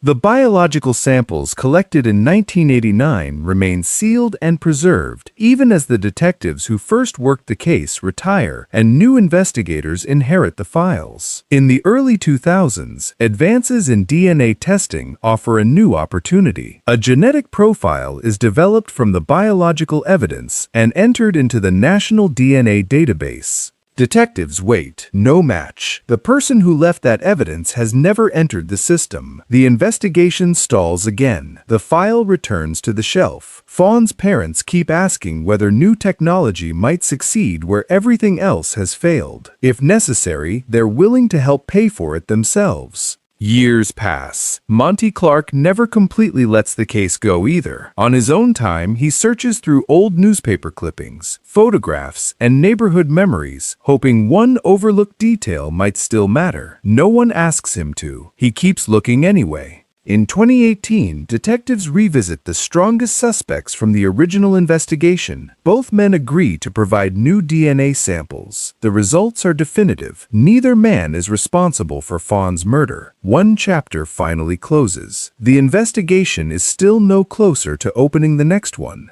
By 2020, the evidence hasn't changed. The science has. That summer, Kansas City was selected for Operation Legend, a federal initiative providing additional resources to investigate violent crime. For the cold case unit, it opens a door that had remained closed for years. Captain Ben Caldwell knows exactly which files deserve another look. Fawn Cox's is one of them. The biological evidence collected in 1989 is still intact. It has survived more than 3 decades. What held the investigation back was never the evidence. It was the cost of doing something no one could afford when the case first went cold. With new funding available, detectives submit the evidence for investigative genetic genealogy. Then they wait. The process doesn't begin with a suspect. It begins with people who have never heard of Fawn Cox. Distant DNA matches, public records, birth certificates, marriage records. One family connection leading to another. Investigators and genealogists slowly work backward through generations before working forward again, narrowing a family tree one branch at a time. Weeks later, the results arrived. Not a name, a family. Detectives study the tree. One branch begins to separate itself from the others. The possibilities become fewer. The direction becomes clearer. For the first time since the original investigation collapsed, detectives aren't chasing another theory. They're following evidence. The case finally has somewhere new to go. The branch detectives are following grows smaller with every record they examine. Genealogists move through birth certificates, marriage records, census records, and family histories, crossing off one possibility after another. Some people are too old. Others never lived near Kansas City. Some have no connection to Fawn's life at all. The list keeps shrinking. Eventually, only one name remains. Detectives begin pulling together everything they can about him. In the summer of 1989, he would have been about 21 years old enough to have known Fawn, old enough to have been part of the same extended family. But a family tree isn't evidence. It points investigators in a direction. It doesn't prove a case. Before they can close a murder investigation that's lasted more than 3 decades, detectives need a direct DNA comparison. That's when they discover another obstacle. The man they've identified died years earlier. Ordinarily, that would end the investigation. Instead, it opens one final opportunity. When he died in 2006, the circumstances surrounding his death required the medical examiner to collect and preserve a blood sample. It had nothing to do with Fawn Cox. No one imagined the two cases would ever intersect. For years, the sample remained exactly where it had been stored. Detectives request it. The laboratory compares the blood sample collected in 2006 with the biological evidence recovered from Fawn's bedroom in 1989. This time, there is no uncertainty. The profiles match. After 31 years, the evidence finally identifies the person investigators had been searching for, Donald Cox Jr. Donald Cox Jr. wasn't a stranger. He was Fawn's cousin, not a distant relative whose name had long disappeared from the family tree. Someone who had been inside that house before. Someone who didn't need to search for the right window. He already knew where it was. For more than 3 decades, detectives treated the upstairs window as a question. How did someone find it in the dark? How did they know which bedroom belonged to Fawn? The DNA changed the question. It wasn't about finding the room. It was about already knowing it. The porch roof was never the mystery. Neither was the window. The mystery was the person who climbed through it. Other details begin to look different too. The family dog had been restless throughout the night. At the time, everyone assumed it was because she was pregnant. Investigators never treated it as evidence. Even now, it remains only a detail from that night. But the identity of the killer changes the way the house itself is understood. Someone familiar with the family, someone familiar with the layout, someone who didn't have to guess where anything was. The failed investigation in 1989 also takes on a different meaning. Detectives followed the strongest evidence they had, a witness. 2 suspects, the best forensic testing available at the time. Nothing pointed toward Donald Cox Jr. Nothing identified him. Without modern DNA technology, there was no reason for investigators to look in his direction. When Captain Ben Caldwell later spoke with Fawn's parents, they shared something they had never been able to prove. Over the years, both had quietly wondered whether their nephew might somehow have been involved. It wasn't evidence. It wasn't something they could act on. Only a suspicion that had lived with them for decades. Now, the DNA has answered it. Donald Cox Jr. died in 2006. Whatever explanation he could have offered for that night died with him. November 10, 2020, detectives returned to the Cox family with the answer they had waited 31 years to hear. The DNA identified the man responsible, Donald Cox Jr. Captain Ben Caldwell would later describe the family's reaction. It wasn't disbelief. Both of Fawn's parents told him they had quietly wondered over the years whether their nephew might somehow have been involved, not because they had proof, not because they could explain why, only because the thought had never completely left them. Now they finally knew. The following day, the Kansas City Police Department announces the case has been solved. Standing before reporters, Captain Caldwell speaks about the investigation that stayed with detectives long after other cases had come and gone.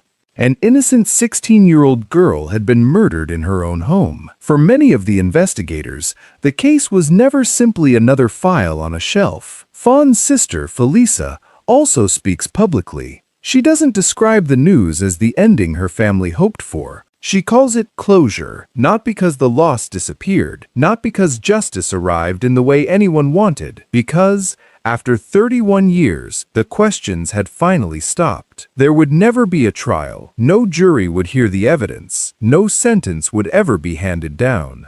Monty Clark, who spent years searching through old newspaper clippings and neighborhood memories on his own time, believed the family finally had an answer. Whether that answer felt like justice was something only they could decide. The investigation was over. The waiting was over. The loss remained. 31 years after Fawn Cox was killed, the house at 4640 East 9th Street is gone. The second-floor bedroom is gone. The porch roof investigators measured is gone. The window that shaped an investigation for more than 3 decades is gone. Today, people drive past the corner of East 9th Street and Van Brunt without knowing what once stood there. Monty Clark does. After all these years, he still knows exactly where that upstairs window used to be. Some places never completely leave the people who remember them. Inside the Kansas City Police Department, something else remained. The biological evidence collected on the morning of July 27, 1989, stayed exactly where investigators left it. Sealed, labeled, preserved. Detectives retired. Technology changed. 31 years passed. The evidence waited.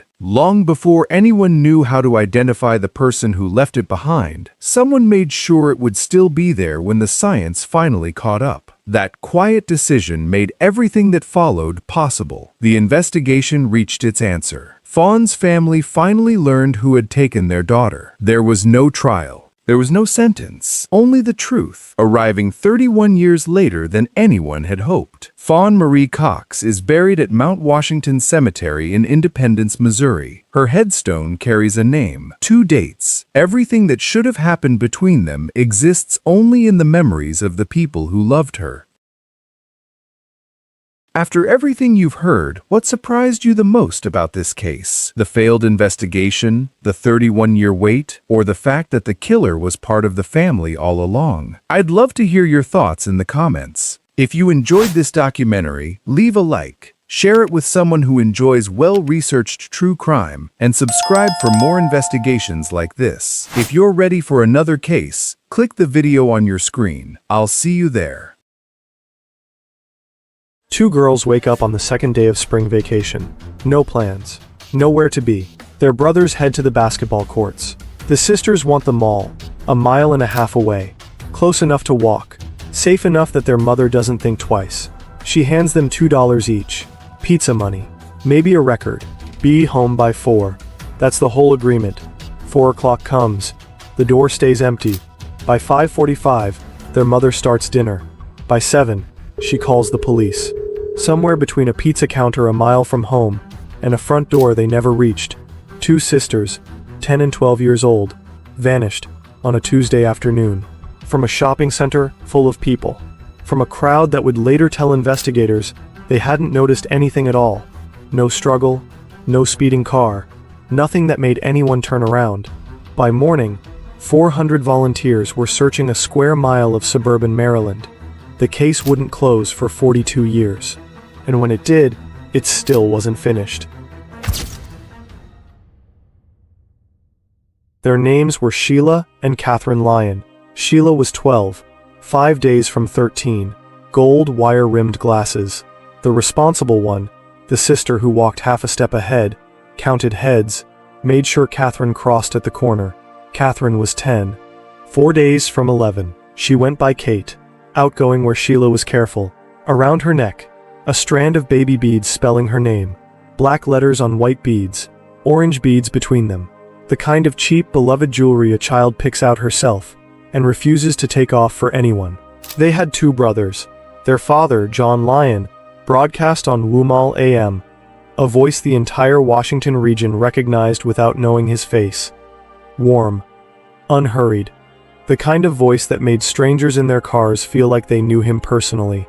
When his daughters disappeared, he went on the air, a grieving father with a microphone and an audience of hundreds of thousands. He used every hour of it. March 25, 1975, the second day of spring break. The sisters decided on Wheaton Plaza, a mall a short walk from home. Record store, pizza counter, air conditioning.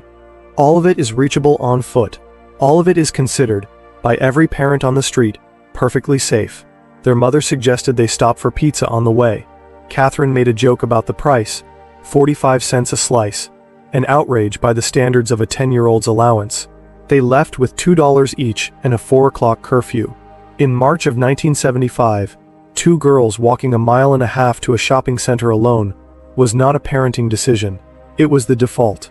Children walked to the pool, the library, each other's houses, the mall, without supervision, without comment. At 1 o'clock, a neighborhood boy spotted them outside the Orange Bowl pizza parlor, talking to a man, older, conservatively dressed in a brown suit, holding a briefcase. Inside it, a portable cassette recorder. He held a microphone out to children passing by, telling them their voices were being recorded for a local radio broadcast. Strange, but not alarming. At 2 o'clock, their older brother Jay walked past the same counter and saw them eating. Just the two of them, exactly where they were supposed to be. Around 2:30, a Kensington resident waved the girls on Drum Avenue, heading toward home. Another acquaintance spotted them walking west near Devon Street minutes later. That was the last confirmed sighting of either sister, alive, by anyone who knew them. 4 o'clock came and went. Dinner went cold. At 7, the police were called, and the only language investigators had for two missing daughters was the cruelest language a parent can be given. Not who they were, what they were wearing. Sheila, wheat-colored corduroy pants, a rip on the back right thigh, repaired with an iron-on patch, bright yellow underwear, knee socks striped in orange and gold, scuffed sneakers with dirty white laces, her gold wire-rimmed glasses, without which the world past a few feet blurred into shapes. Catherine, a bright red jacket, zipped up the front, Wrangler flare-bottom jeans, dark brown and beige argyle knee socks, beige suede shoes, already a little dirty from a day of walking, and around her neck, the strand of baby beads spelling Kate, the necklace she refused to take off for anyone. These were the details that went out on the radio, on the evening news, on flyers stapled to telephone poles across Montgomery County within 48 hours. The language of description, not identity. What followed was one of the largest search operations the Washington metropolitan area had ever seen. Hundreds of police officers, federal agents, civilian volunteers who simply showed up, K-9 units, scuba divers searching local lakes and storm drains, search teams clearing vacant lots door to door, a $9,000 reward. The K-9 unit tracked a scent from the Orange Bowl to the edge of a department store parking lot. Then nothing. A trained dog doesn't lose a trail gradually. It follows a consistent line until that line simply stops existing. Scent stops in exactly one situation, when a person stops walking and gets into a car. Before a single suspect had been named, the physical evidence already said it plainly. Someone with a car had taken them, in broad daylight, from a shopping center full of people. The neighborhood boy who spotted the sisters at 1 o'clock, the one who saw them talking to the man in the brown suit with the cassette recorder, gave investigators the spine of their entire investigation. A composite sketch went out to every newspaper and television station in the region. He became known as the Tape Recorder Man. For the next 38 years, an enormous share of investigative effort, media coverage, and amateur speculation would orbit around a man who was never identified, never charged, and very possibly had nothing to do with what happened to those girls at all. But here is what investigators did not release. A friend of Sheila's named Danette Shea reported a second man, younger, late teens, early 20s, long hair, a light-colored jacket, noticeable acne scarring on his left cheek. He had been leering at her group and appeared to be following the Lyon sisters specifically. The behavior was bold enough that one of Shea's friends shouted at him directly, "Take a picture, it'll last longer." A sharp, instinctive line thrown at a man who'd been staring too long. Never imagining she might be the only person who ever spoke directly to the man responsible. A second composite sketch was drawn. It was never released to the public. Investigators made a decision, reasonable on its face, catastrophic in hindsight, to avoid confusing the public with two suspects. They committed to the Tape Recorder Man. The younger man with the acne-scarred face went into a file, unseen, and stayed there for 38 years. 8 days after the girls vanished, the second failure walked in voluntarily. April 1st, 1975. An 18-year-old drifter named Lloyd Lee Welch Jr. contacted Montgomery County Police, said he had information, gave a detailed 6-page statement, then failed a polygraph. Welch wasn't a stranger with a vague tip. He was working for a traveling carnival, one that had set up rides at local shopping malls that spring, including Wheaton Plaza itself. He had reason to be at the scene.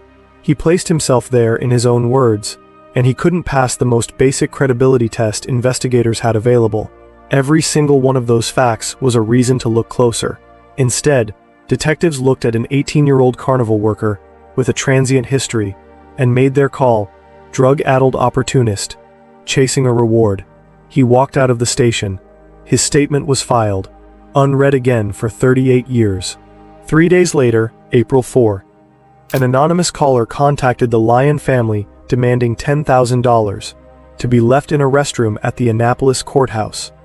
Under police surveillance, John Lyon drove out and left the package. Detectives watched the restroom. No one ever came. Someone, somewhere, heard about 2 missing girls and saw a payday. John Lyon drove home from Annapolis with the package still in the car. The investigation pressed on. In 1982, 7 years after the girls disappeared, a convicted murderer named Raymond Molesky Sr. became the lead suspect. Physical resemblance to the tape recorder man sketch. Prison informants claiming he'd made incriminating statements behind bars. Detectives tore apart his former residence. Found nothing. By the mid-1980s, the case was cold. Montgomery County never closed it. But cold in the way cases go cold when every lead comes back empty. The tape recorder man kept circulating in true crime retrospectives for decades. A face belonging to no one, a lead going nowhere. And somewhere in the same filing cabinet, 6 pages from an 18-year-old carnival worker. Untouched. What happened next didn't just affect the Lyon family. Before March 25, 1975, children in the Washington suburbs walked to malls and pools and friends' houses alone, because that was simply what childhood looked like. After it, that stopped. Not gradually, almost overnight. Parents who had never met the Lyons began telling their children not to talk to strangers. Don't walk alone. Always go in groups. Always check in. One Tuesday afternoon became the dividing line between a world where a stranger with a microphone was simply odd, and a world where it was a reason to grab your child's hand and walk the other way. Detective Chris Homrock pulls a 38-year-old folder on 2 missing sisters from Kensington, buried in the paperwork. A 6-page statement. April 1, 1975. Lloyd Lee Welch Jr. Failed polygraph. Filed. Forgotten. Homrock reads it properly for the first time. The team pulls the second composite sketch. The acne-scarred young man, never released to the public in 1975. Then they pull Welch's mugshot from a 1977 burglary arrest near Wheaton Plaza. They hold the 2 images side by side. Undeniable match. On October 16, 2013, Detective Dave Davis and Sergeant Chris Homrock drove to the James T. Vaughn Correctional Center in Smyrna, Delaware.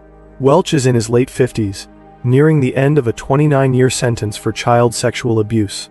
They're there to ask him about a case from before either detective had been born into police work. They walk into the interrogation room. Before either detective says a single word, Welch speaks. "I know why you're here. You're here about those 2 missing kids." He hadn't been told, hadn't been shown a badge, hadn't been given a subject. He just knew. What followed was 18 months of recorded interrogation, dozens of hours.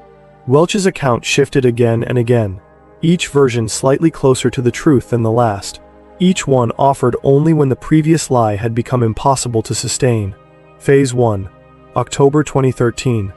Welch admits he was at the mall that day, but claims no role in the abduction.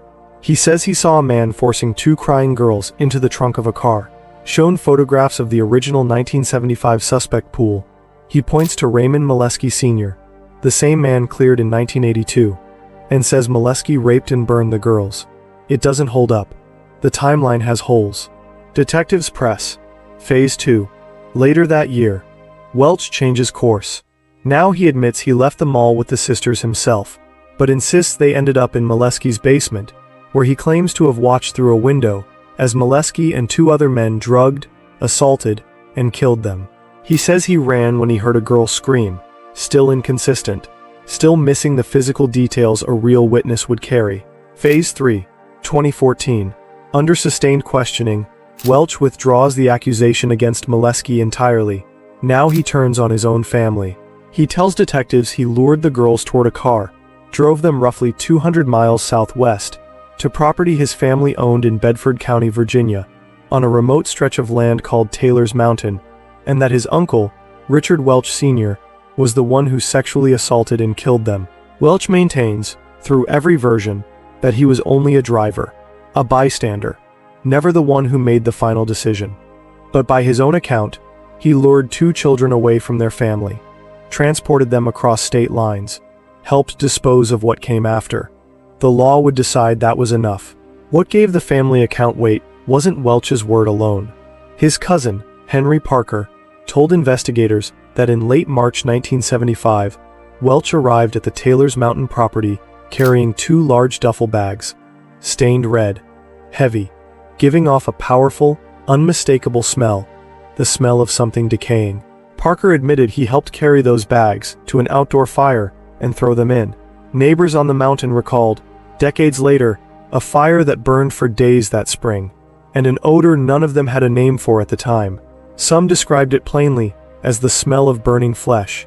Another cousin, Connie Akers, remembered Welch coming to her that same week with a bag of heavily bloodied clothing, asking her to wash it. She looked inside and refused.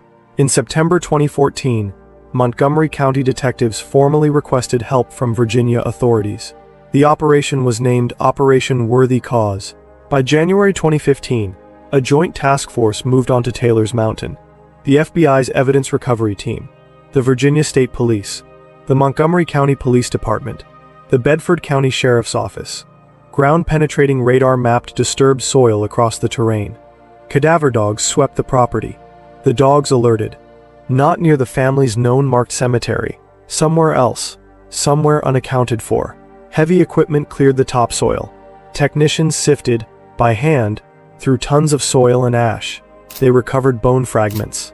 What those fragments belonged to could not be confirmed. The proximity to the cemetery made the origin legally ambiguous. Despite the most advanced forensic techniques available, no DNA, no dental record, no confirmable trace of Sheila or Catherine Lyon was ever recovered from that mountain. The file stayed open. It has never closed. Stop. Before the duffel bags, before the fire, before the bone fragments sifted from Virginia ash, 2 detectives walk into a Delaware prison in 2013. They haven't said a word, haven't shown a badge, haven't named a subject. Welch speaks first. I know why you're here. You're here about those 2 missing kids. He wasn't told. He wasn't shown anything. He simply knew, instantly, what 2 strangers wanted to ask about events from 1975. The case had never left him. For 38 years, while John and Mary Jo Lyon aged without answers, while Jay grew up and joined the very police department still holding his sister's open file, while an entire region of parents rewrote the rules of childhood, Welch carried it too. Not as grief, as a memory, waiting. The man responsible was never unknown. He was a working carnival hand, repeatedly arrested, repeatedly incarcerated, moving freely between states for decades, while the answer sat untouched in a 6-page statement, filed under a name no one thought to revisit. He wasn't hiding. He was simply never looked at again. And here is the second horror. Quieter than the first, but just as large. The girls didn't just disappear on March 25, 1975. They ended an era.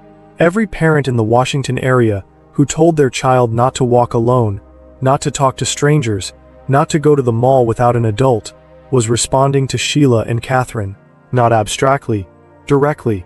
The case embedded itself in the regional parenting lexicon in real time, passed down from mothers to daughters across a generation, invoked as warning, as fact, by families who never knew the Lyons personally. 2 girls walked out of a house on Pliers Mill Road.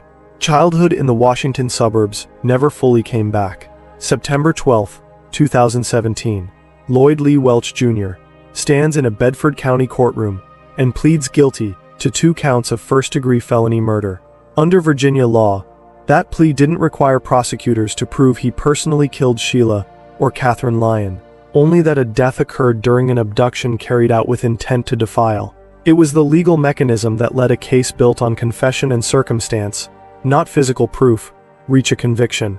48 years, 2 concurrent sentences, John and Mary Jo Lyon were in that courtroom, in their 70s, their sons Jay and Joe beside them, grown men who had spent more of their lives without their sisters than with them. After sentencing, John Lyon stood outside the courthouse, the same warm voice that had filled cars across the Washington region every weekday for 22 years. He gave a brief statement. "We just want to say simply, thank you. It's been a long, long time, and we're tired, and we just want to go home." No declaration of justice, no relief presented as closure, just exhaustion. And the word home, a word that, for 42 years, had meant a house his daughters never finished walking back to. No physical remains of Sheila or Catherine have ever been recovered. No DNA, no dental record, no confirmed bone fragment matched to either sister. Welch's uncle, Richard Welch Sr., named as the man who assaulted and killed the girls, was investigated, named publicly as a person of interest, and never charged with anything. No other family member was ever charged. Welch, by his own admission, didn't act alone. He was 18, without property, without the means to abduct 2 children, transport them 200 miles, and dispose of what followed without help. The tape recorder man was never identified. No name, no confirmed connection to Welch. Just a composite sketch that pointed an entire investigation in the wrong direction for nearly 4 decades. The entire case rests on the shifting account of a man with a documented history of lying, corroborated only by cousins who saw bags and bloodied clothes, never by forensic proof tying Welch directly to either girl. Then, late 2024, nearly a decade after the original excavation, federal agents returned to Taylor's Mountain. The FBI, the U.S. Marshals Service, new search warrants, metal detectors sweeping the surrounding woods, fresh sections of soil excavated. The home's basement was searched. Evidence bags removed from a site already searched multiple times since 2014. Officials described it simply as new evidence. The file, 50 years on, is still active. Mary Jo Lyon died in 2024, without ever learning where her daughters' bodies are. John Lyon died on June 26, 2025, 85 years old. He spent the final decade of his life watching a federal task force dig through a Virginia mountainside for remains they never found. There was a guilty plea. There was a sentence. There was a man, finally, with a name and a number behind a fence. There was never a return. A man confessed. Eventually, after 18 months of interrogation, after 3 contradicting versions of events, after pointing first at a stranger, then at a basement that didn't exist, then finally at his own family, he never, in any version, admitted to killing either girl himself. There is no DNA, no fiber, no tooth, no bone confirmed to belong to Sheila or Catherine Lyon. The entire weight of a 48-year sentence rests on the word of a man with a documented history of lying, and the second-hand testimony of cousins who saw bags and clothes, but never saw the act itself. The methods used to get there have their own history. Detectives relied on tactics that minimize the offense to make confession feel survivable. That presents hypothetical scenarios as established fact. That feeds details back to a suspect in ways that blur the line between what a person actually remembers and what they've simply learned to repeat. Court records show Welch's requests for an attorney were not always honored. At least one segment of interrogation was never recorded at all. Some people who have studied this case closely don't describe Welch as a criminal who finally cracked. They describe him as a desperate, manipulable man who built his confession out of whatever narrative his interrogators seemed to want. Not because it was true, but because after 18 months, it was the only way out of that room. This is the same system that let Welch walk free in 1975, when he gave a 6-page statement, failed a polygraph, and was dismissed because he didn't fit the profile. The system that missed him once by being too quick to look away, then needed 38 years and a different set of detectives to come back and close a case that had haunted an entire police department for 2 generations. Did it get it right the second time? Or did it trade one kind of failure for another, moving from an investigation too eager to dismiss Welch to one too eager decades later to finally close a case that had haunted them for 38 years? There are no remains to settle it. No physical evidence that exists independently of what Welch chose to say, in a room, to 2 detectives who badly needed an answer.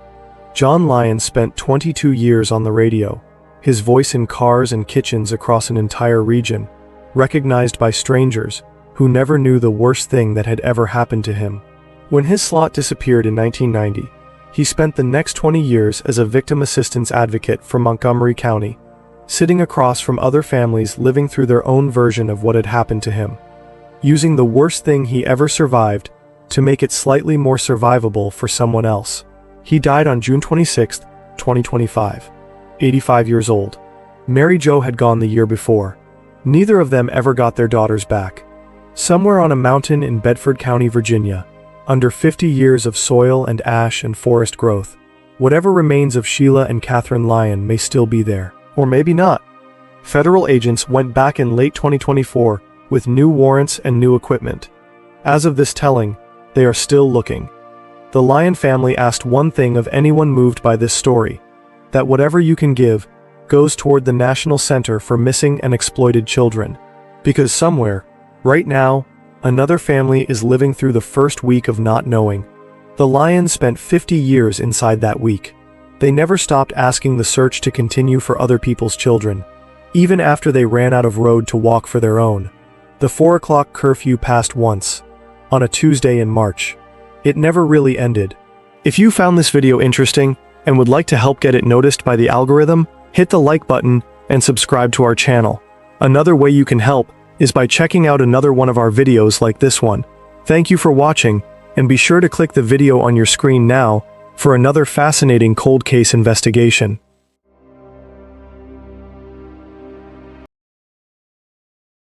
May 17, 1968. Wilbur Riddle is walking the brush off U.S. Route 25, eyes down, scanning for old glass insulators, the kind that used to sit on telephone poles, the kind collectors pay good money for. He sees canvas, green and white, folded heavy over something near the embankment. He nudges it with his boot. It slides. The canvas peels back on the slope and there's a foot underneath it. He doesn't touch anything else. He runs to a nearby service station and calls the Scott County Sheriff's Office. Deputies arrive and recover the bundle. Inside, a woman. No ID, no jewelry, no clothes at all. Bound tight with industrial twine. Her fingernails are torn down past the nail bed. The coroner documents a blow to the skull. Cause of death: asphyxiation. No name, no missing persons report waiting on a desk that matches her. Nothing. For 30 years, nobody could answer one simple question: who was she? Before we continue, if you enjoy deeply researched true crime documentaries built from original records and evidence, subscribe, because this case raises a question that's difficult to ignore. How does someone disappear for 30 years without anyone connecting the pieces? Let's go back to Kentucky.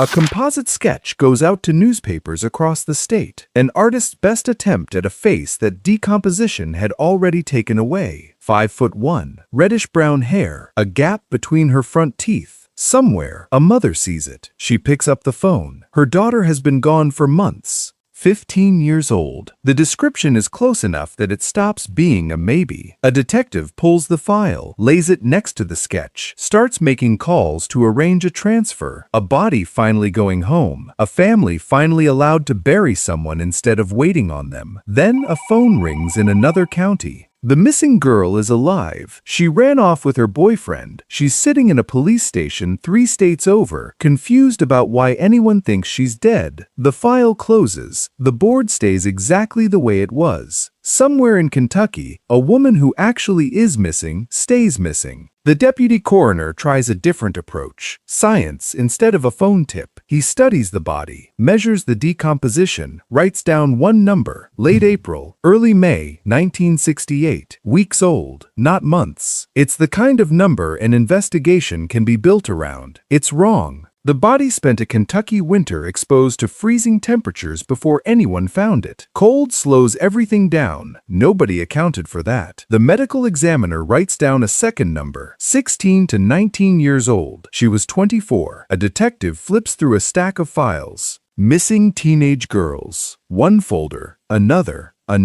None of them fit. The file he actually needs never leaves its drawer. A 24-year-old woman, gone the same winter, filed under an age nobody thought to check. 15 miles away, in Lexington, a family walks into a police station. A report gets typed up. A wife, a mother, gone since December. 15 miles, 2 filing cabinets, one in each county. Each one holds half the answer. Neither detective knows the other file exists. No shared list. No standing call between one sheriff's office and the next. A folder doesn't know a matching folder exists unless somebody physically carries it there. Nobody carries it there. By 1971, there's nothing left to try. No new leads. No more county money to keep a body waiting in storage for a family that was never coming. A local monument company donates a headstone.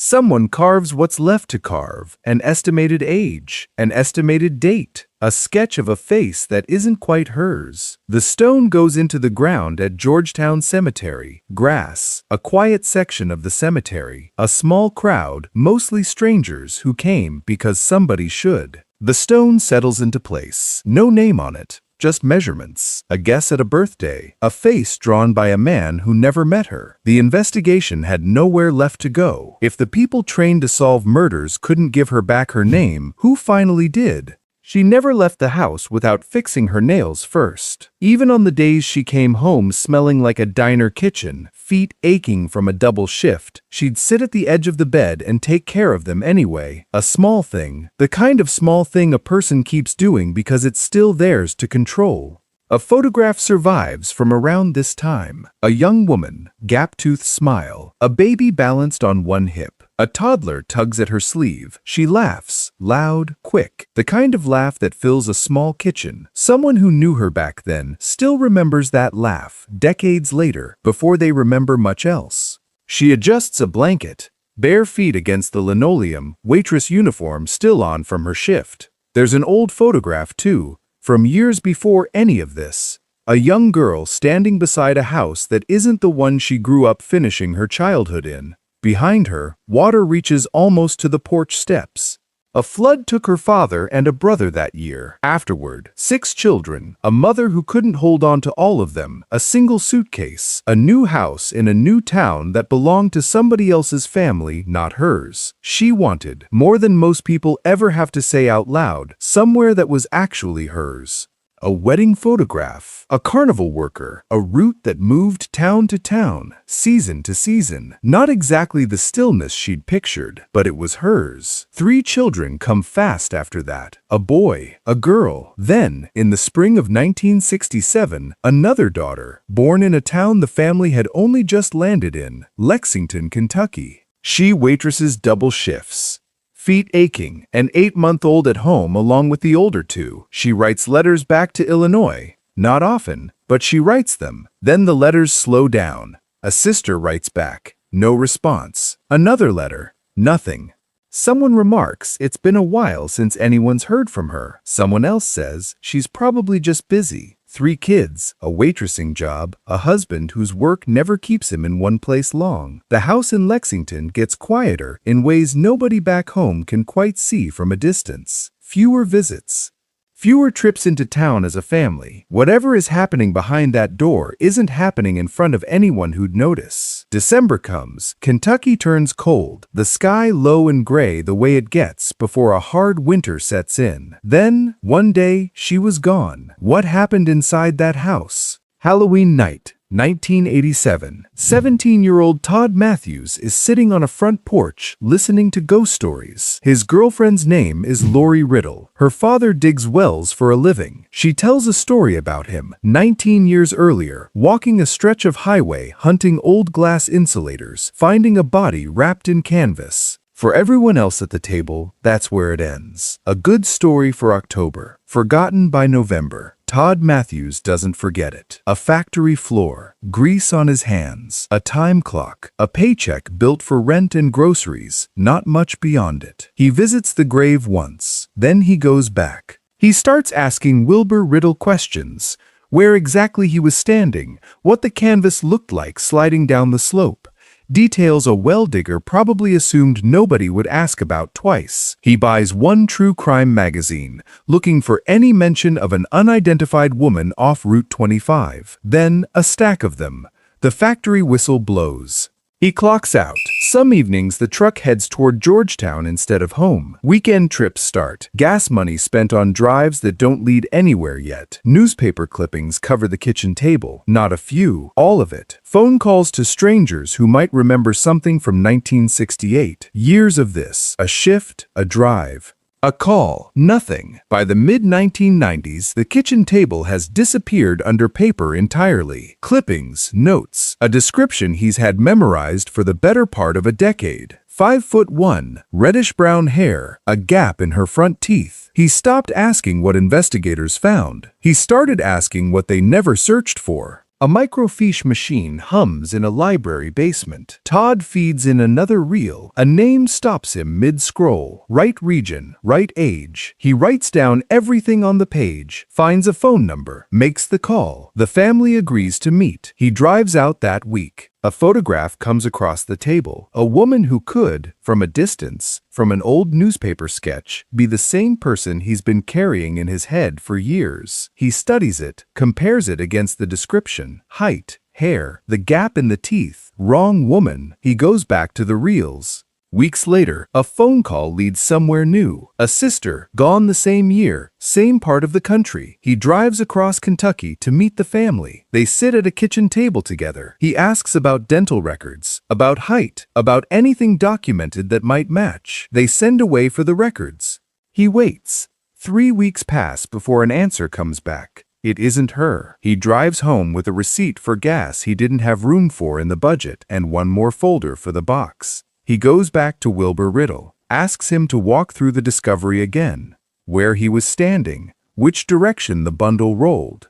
Riddle has already told him this more than once. Nothing changes. The kitchen table disappears under paper. Boxes appear in the spare room, then on shelves, then in a second room that used to be for something else. A long-distance phone bill arrives, thicker than the one before it. Somewhere in these years, a set of details lines up in a way that finally feels solid, an age that fits, a timeline that fits, a family that seems almost certain. He follows it as far as the records will take him. The last piece never arrives. Whatever he was chasing stays just out of reach. Another name gets crossed off a list that keeps getting longer instead of shorter. A computer sits in the house now, one that wasn't there a few years earlier. He hasn't found a use for it yet. Not for this. Every name he could find has already been checked. The answer isn't where he's been looking. He just doesn't know where else to look yet. The computer sits in the corner of the house for a while before he really uses it for this. He types with 2 fingers, slow, hunting each key before he presses it. A page loads one piece at a time, the modem screeching through its handshake before anything appears on the screen at all.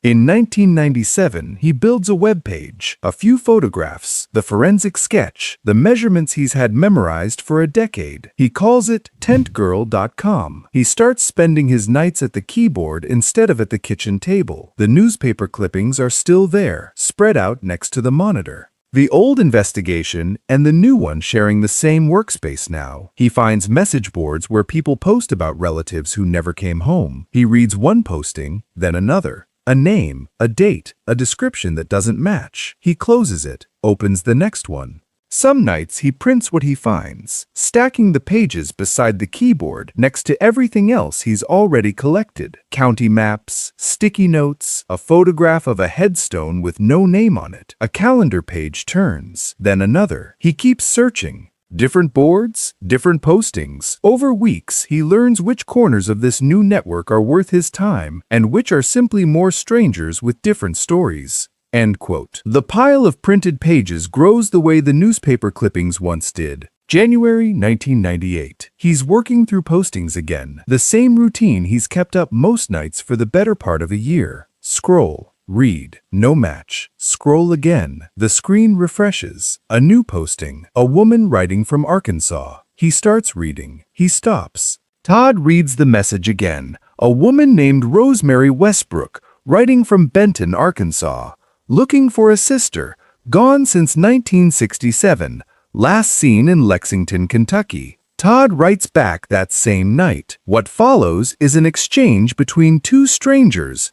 Todd explaining, carefully, why a posting about a missing sister might connect to a grave he's visited more times than he can count. Rosemary sends photographs, old family snapshots, the kind that end up in a shoebox because nobody expects to need them for anything else. A woman, smiling, a gap between her front teeth. Todd has seen that gap before, carved into a headstone by an artist who never met the woman it was supposed to represent. Rosemary Westbrook contacts the Scott County Sheriff's Office. The file goes to Dr. Emily Craig, Kentucky's state forensic anthropologist. Dr. Craig lays the family photographs beside the dental charts, the cranial sketches, studies the bone structure, the positioning of the teeth. It's enough to authorize what the case has never had before. March 2nd, 1998. Georgetown Cemetery. The remains are exhumed, transported to the State Forensic Laboratory in Frankfurt. What the lab needs is inside a tooth, dense pulp, protected from 30 years of decomposition in a way bone and tissue aren't. It's compared against a cheek swab from Rosemary. Her mother's mitochondrial DNA passed down the same maternal line it would have passed to a sister she hasn't seen since 1967. 6 weeks of laboratory analysis, a calendar on a kitchen wall, pages turning, Rosemary 3 states away, waiting by a phone. The grave at Georgetown stays exactly as it's always been. Quiet, unremarkable. A stranger's headstone still standing. April 22nd, 1998. The laboratory returns its result, a match. For 30 years she had no name, now she did. Barbara Ann Hackman Taylor. The nails she always kept neat, the children she adored, the letters that stopped arriving in Illinois. The grave that strangers tended for 3 decades, never knowing whose it was. All of it belongs to her now. The Hackman family adds a second stone beneath the original marker, her real name, her nickname Bobby, her correct birth date, loving mother, grandmother, and sister. Barbara finally had her name back. Justice was another story. A house in Lexington, Kentucky, December 1967. Barbara is gone. George Taylor tells her sisters a story. She's run off. Found another man. No missing person report gets filed. Not that week. Not that month. Not ever. By him. Within days, the children are with relatives. George Jr. Bonnie. Michelle, 8 months old. George leaves Kentucky, north, along Route 25 onto Interstate 75, the highway that runs straight from Lexington into Ohio, where his own family is from. 17 months later, a body is found off Route 25, 13 miles north of Georgetown, wrapped in green and white canvas, commercial grade, the kind used to cover carnival tents. George worked carnivals for a living. No one connects this in 1968. There's no name on the body, no report linking a missing woman in Lexington to an unidentified body in Scott County. 30 years pass. Then, in 1998, the DNA match. The body has a name, Barbara Ann Hackman Taylor. Investigators reopen the file. This time, the timeline gets laid out in full. The canvas, carnival-grade material, George's profession, the route, Route 25, running past the exact discovery site on the path George drove north. The story he told her family, unverifiable because Barbara wasn't there to speak for herself. The children, placed with relatives within days. No missing person report, filed by no one who knew him. One more piece. From the original 1968 autopsy, Barbara's fingernails, torn down past the nail bed. The pathologist's notes describe damage consistent with someone still alive inside the canvas. Investigators named George Earl Taylor the primary suspect in his wife's murder. He died of cancer in October 1987, 11 years before Barbara's name came back to her. No detective ever sat across a table from him. No one ever asked him where he was in December 1967. The man who likely held the answers was gone long before anyone knew who needed the questions. Barbara has her name back. For a moment, that's enough. A headstone with real words on it now. A family with an answer instead of a question. Georgetown Cemetery remains unchanged. Barbara's case exposed something nobody had fixed. 2 counties, 15 miles apart, each holding half an answer, neither one able to see the other's files. That gap didn't close with Barbara. It was just the first time anyone proved it could. In 2001, a website built for one woman becomes something larger, the Doe Network. Volunteers, doing by hand what used to take decades, comparing files, cross-referencing descriptions, looking for the kind of match that once took 10 years and a factory worker's entire savings. In 2005, the Department of Justice takes notice. 2 years later, that attention becomes NamUs, a national system built so a report filed in one county and a body found 15 miles away in another never sit unconnected again. Cases start closing that would have stayed open. Families start getting calls that would have never come. Todd Matthews dies at his home in Livingston, Tennessee on January 3, 2024, 53 years old. Georgetown Cemetery again, morning light across the grass. 2 headstones, one beneath the other. The first still reads Tent Girl, a reporter's invention from a week in 1968 when nobody had anything better to call her. The second sits below it, her real name, her nickname, the family she came from, the family she made. Fresh flowers, left by someone who never knew her, the way they have been for decades. For 30 years, the world knew her as Tent Girl. Today, she rests under her own name, Barbara Ann Hackman Taylor. Georgetown Cemetery. Morning light filters through the trees. Wind moves softly across the grass. The original marker, Tent Girl. Beneath it, the stone that finally answered the question. For 30 years, the world asked one question. Who was she? Barbara Ann Hackman Taylor. If you found this documentary worth watching, I'd appreciate it if you took a second to like the video and subscribe. Every subscription helps me keep researching and telling stories like this one. And if you're ready for another case, the next documentary is on your screen now. Click it, and I'll see you there. The only DNA investigators had to identify a killer was a speck so small it was invisible to the naked eye. 0.4 nanograms, recovered from a 12-year-old girl's skirt in 1964. Kept in a freezer at the Elmira Police Department since her death, preserving the DNA unbeknownst to detectives and investigators at the time. For 61 years, that sample sat in that freezer while the case went cold and the leads dried up, and the detectives who worked it retired and died, and were replaced by detectives who inherited their files and their frustration. Then in 2022, an FBI special agent named Kenneth Jensen packed that sample in dry ice inside a cooler and shipped it to a laboratory in Texas that specializes in doing the impossible with damaged evidence. Then everything froze. An ice storm had shut down the FedEx hub in Memphis, the largest in the world, where the package was routed. The shipment sat stranded. If the dry ice gave out, decades of waiting would end in irreversible loss. We couldn't even get a hold of anyone at FedEx during the historic storm. When DNA is tested, it is consumed in the process. There was no second sample, no backup, no second chance. This was it. This was the last shot at justice for a 12-year-old girl who had been waiting 61 years for someone to say the name of the man who killed her. The resolution of Mary Simpson's murder marks one of the oldest homicide cases in the United States to be solved using forensic genetic genealogy. This is how it happened. Mary Teresa Simpson was born in 1951 in Elmira, New York, to Ellsworth and Rose Simpson. She had an older brother and an older sister. After her parents separated in May 1963, she lived with her father. By the accounts of everyone who knew her, she was an ordinary 12-year-old girl in the specific way that makes the word ordinary mean something beautiful. She loved to dance. She was always happy. She never hurt anyone. She had the kind of face that made adults smile without knowing why. She lived with her father on the east side of Elmira. She visited relatives regularly. The close-knit pattern of a family that stayed connected even after the separation. On Sunday, March 15, 1964, she spent the afternoon visiting relatives near East Market and Harriet Streets. She was last seen heading home at about 6:30 p.m. At the corner of East Market and Harriet Streets, her father reported her missing at 10:30 p.m. 4 hours. The distance between the last time anyone saw her alive and the moment her father picked up the phone. In those 4 hours, the city of Elmira went from being the ordinary, safe place that 12-year-old girls walked home through on Sunday evenings to being something else entirely. The kind of place where a father sits by the phone as the minutes stretch past the point where there is a comfortable explanation. 4 days later, on March 19th, Mary's body was discovered in a wooded area near Combs Hill Road in Southport by a man hiking with his sons.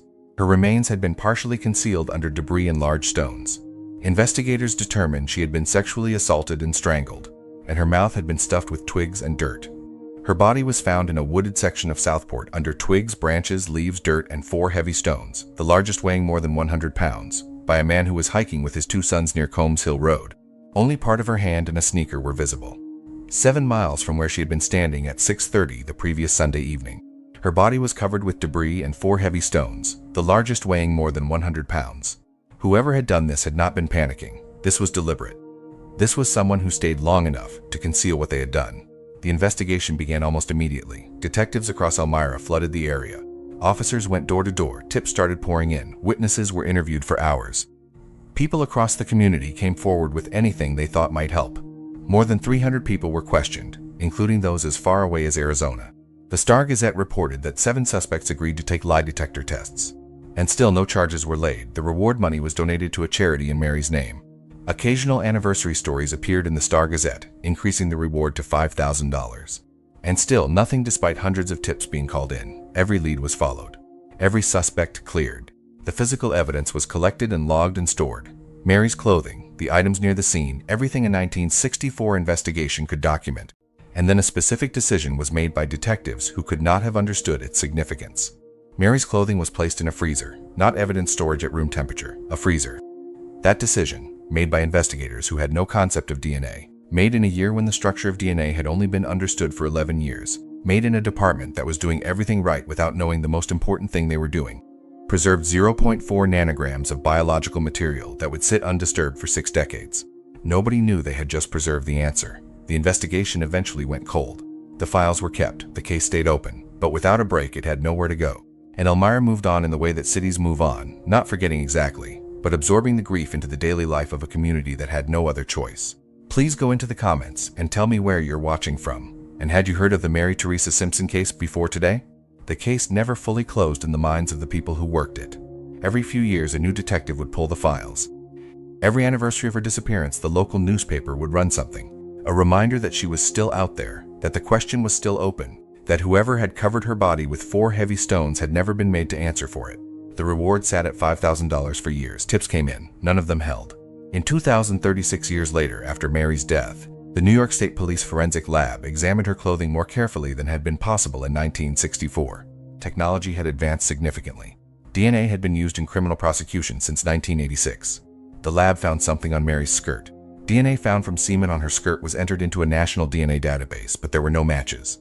The CODIS database, the combined DNA index system maintained by the FBI, contains DNA profiles from individuals convicted of qualifying offenses. When new evidence is submitted, it is automatically compared against every profile in the system. A match means a name. No match means the person who left that DNA had either never been arrested for a qualifying crime or had never been swabbed. The killer's DNA went into CODIS in 2003. Nothing came back. It was resubmitted again in 2014. Still nothing. 11 more years had passed. The database had grown significantly. More profiles, more comparisons, more opportunities for a match. Still nothing. The man who killed Mary Teresa Simpson had apparently never been arrested for a crime that required a DNA sample. He had moved through the criminal justice system, if he had moved through it at all, without ever leaving a genetic record. He was invisible to the system in the one way that mattered most. Murray was known to police at the time in relation to other matters. He had some kind of record, but whatever it was not the kind of offense that required a DNA swab. And without that swab, he stayed invisible. This is the moment in the investigation that should feel hopeless. 2 CODIS submissions. 2 returns of nothing. The technology that was supposed to break this case had been tried twice and come back empty both times. The case had every reason to go permanently cold. Then something changed in the wider world of forensic science that nobody in Elmira had anticipated. The technology that solved the Golden State Killer in 2018, investigated genetic genealogy, opened a completely different pathway. Instead of looking for a direct DNA match in a criminal database, genealogical DNA analysis looked for relatives, family members who had submitted DNA to consumer ancestry platforms, second cousins, people who had no idea their DNA test was about to help solve a 1964 murder in a city they might never have visited. The resolution of Mary Simpson's murder marks one of the oldest homicide cases in the United States to be solved using forensic genetic genealogy. The problem was that the sample on Mary's skirt, 0.4 nanograms, was almost too small to work with. Standard genealogical DNA analysis required a more substantial profile. This would require a lab that specialized in extracting usable sequences from degraded minimal evidence. A lab that could do the impossible with material that other labs could not process. That lab existed. It was in the Woodlands, Texas. It was called Othram Technologies. Getting the sample to Othram required funding. And getting the funding required one sergeant in the Elmira Police Department to believe that after 58 years the answer was still findable if someone was willing to try one more time. Sergeant William Goodwin had been working Mary Teresa Simpson's case for years by the time he applied for the grant. He was a cold case detective in the Elmira Police Department. He had pulled the files. He had reviewed the evidence logs. He had seen the entry about the clothing in the freezer and the CODA submissions that returned nothing. He had read the reports from the officers who worked the case in 1964. Men who had knocked on hundreds of doors and chased hundreds of leads and come up empty every time. And he had looked at the advances in forensic genealogy that had started producing results on cases nobody thought could be solved. In 2022, after requesting a grant in partnership with the FBI, EPD announced that it received funding from a nonprofit organization that helps fund cold case investigations. This funding was allocated to having DNA found on Simpson's blouse in 2000, tested and analyzed by a forensic laboratory in Texas. The nonprofit was called Season of Justice. Their purpose is precisely this, providing funding for investigative agencies and families to move cold cases forward when government resources are insufficient. They said yes. The grant funded the submission of Mary's clothing to Othram Technologies in the Woodlands, Texas. In February 2023, forensic evidence from the case was submitted to Othram's laboratory in the Woodlands, Texas. Othram scientists developed a usable DNA extract from the evidence and applied forensic-grade genome sequencing to build a comprehensive DNA profile of the unknown suspect. But getting the evidence to Othram was not straightforward. FBI Special Agent Kenneth Jensen, who was assisting the Elmira Police Department in New York, knew what was at stake. If this sample failed, the case would likely die with it. He packed the fragile evidence in dry ice in a cooler and sent it to a lab in Texas known for doing the impossible with damaged DNA. Then everything froze. An ice storm had shut down the FedEx hub in Memphis, the largest in the world, where the package was routed. The shipment sat stranded. Jensen watched the tracking. The package was not moving. The Memphis hub, through which an enormous percentage of FedEx shipments are routed, was completely shut down by the ice storm. The dry ice inside the cooler was not permanent. It was bought specifically for this shipment based on the expected transit time. Every additional hour the package sat stranded was an hour closer to the dry ice giving out. If the temperature inside the cooler rose, the evidence would be compromised. When DNA testing is performed, the DNA itself is consumed in the process. There was no going back, no second sample, no backup preserved for exactly this contingency. This was the last of the evidence. 0.4 nanograms, invisible to the naked eye, sitting in a stranded FedEx package in a Memphis hub that Jensen could not reach on the phone. He waited. The storm broke. The package moved. It arrived in Texas intact. The dry ice had held. Othram scientists developed a usable DNA extract from the evidence and applied forensic-grade genome sequencing to build a comprehensive DNA profile of the unknown suspect. The genetic profile extracted from the DNA sample by Othram was uploaded to public databases. At that point, the FBI began investigating genetic genealogy, building extended families trees and narrowing down potential candidates based on a number of factors including age, location, and historical records. A suspect emerged, not by name initial file. A genetic shadow of a person who had left 0.4 nanograms of biological material on a 12-year-old girl's clothing 61 years ago, and had apparently never thought it would matter. The case gained momentum between 2024 and 2025, when EPD, the FBI, and New York State Police began conducting interviews with potential relatives within the family tree of the suspect profile. The genealogy search produced family connections, distant relatives whose DNA was in public ancestry database. From those relatives, investigators built outward, constructing a family tree, cross-referencing historical records, narrowing the candidates by age and location, and what was known about who had been in Elmira in March 1964. The suspect was listed as John Doe in the case documentation. A genetic profile pointing toward a specific family, a specific location, a specific window of time.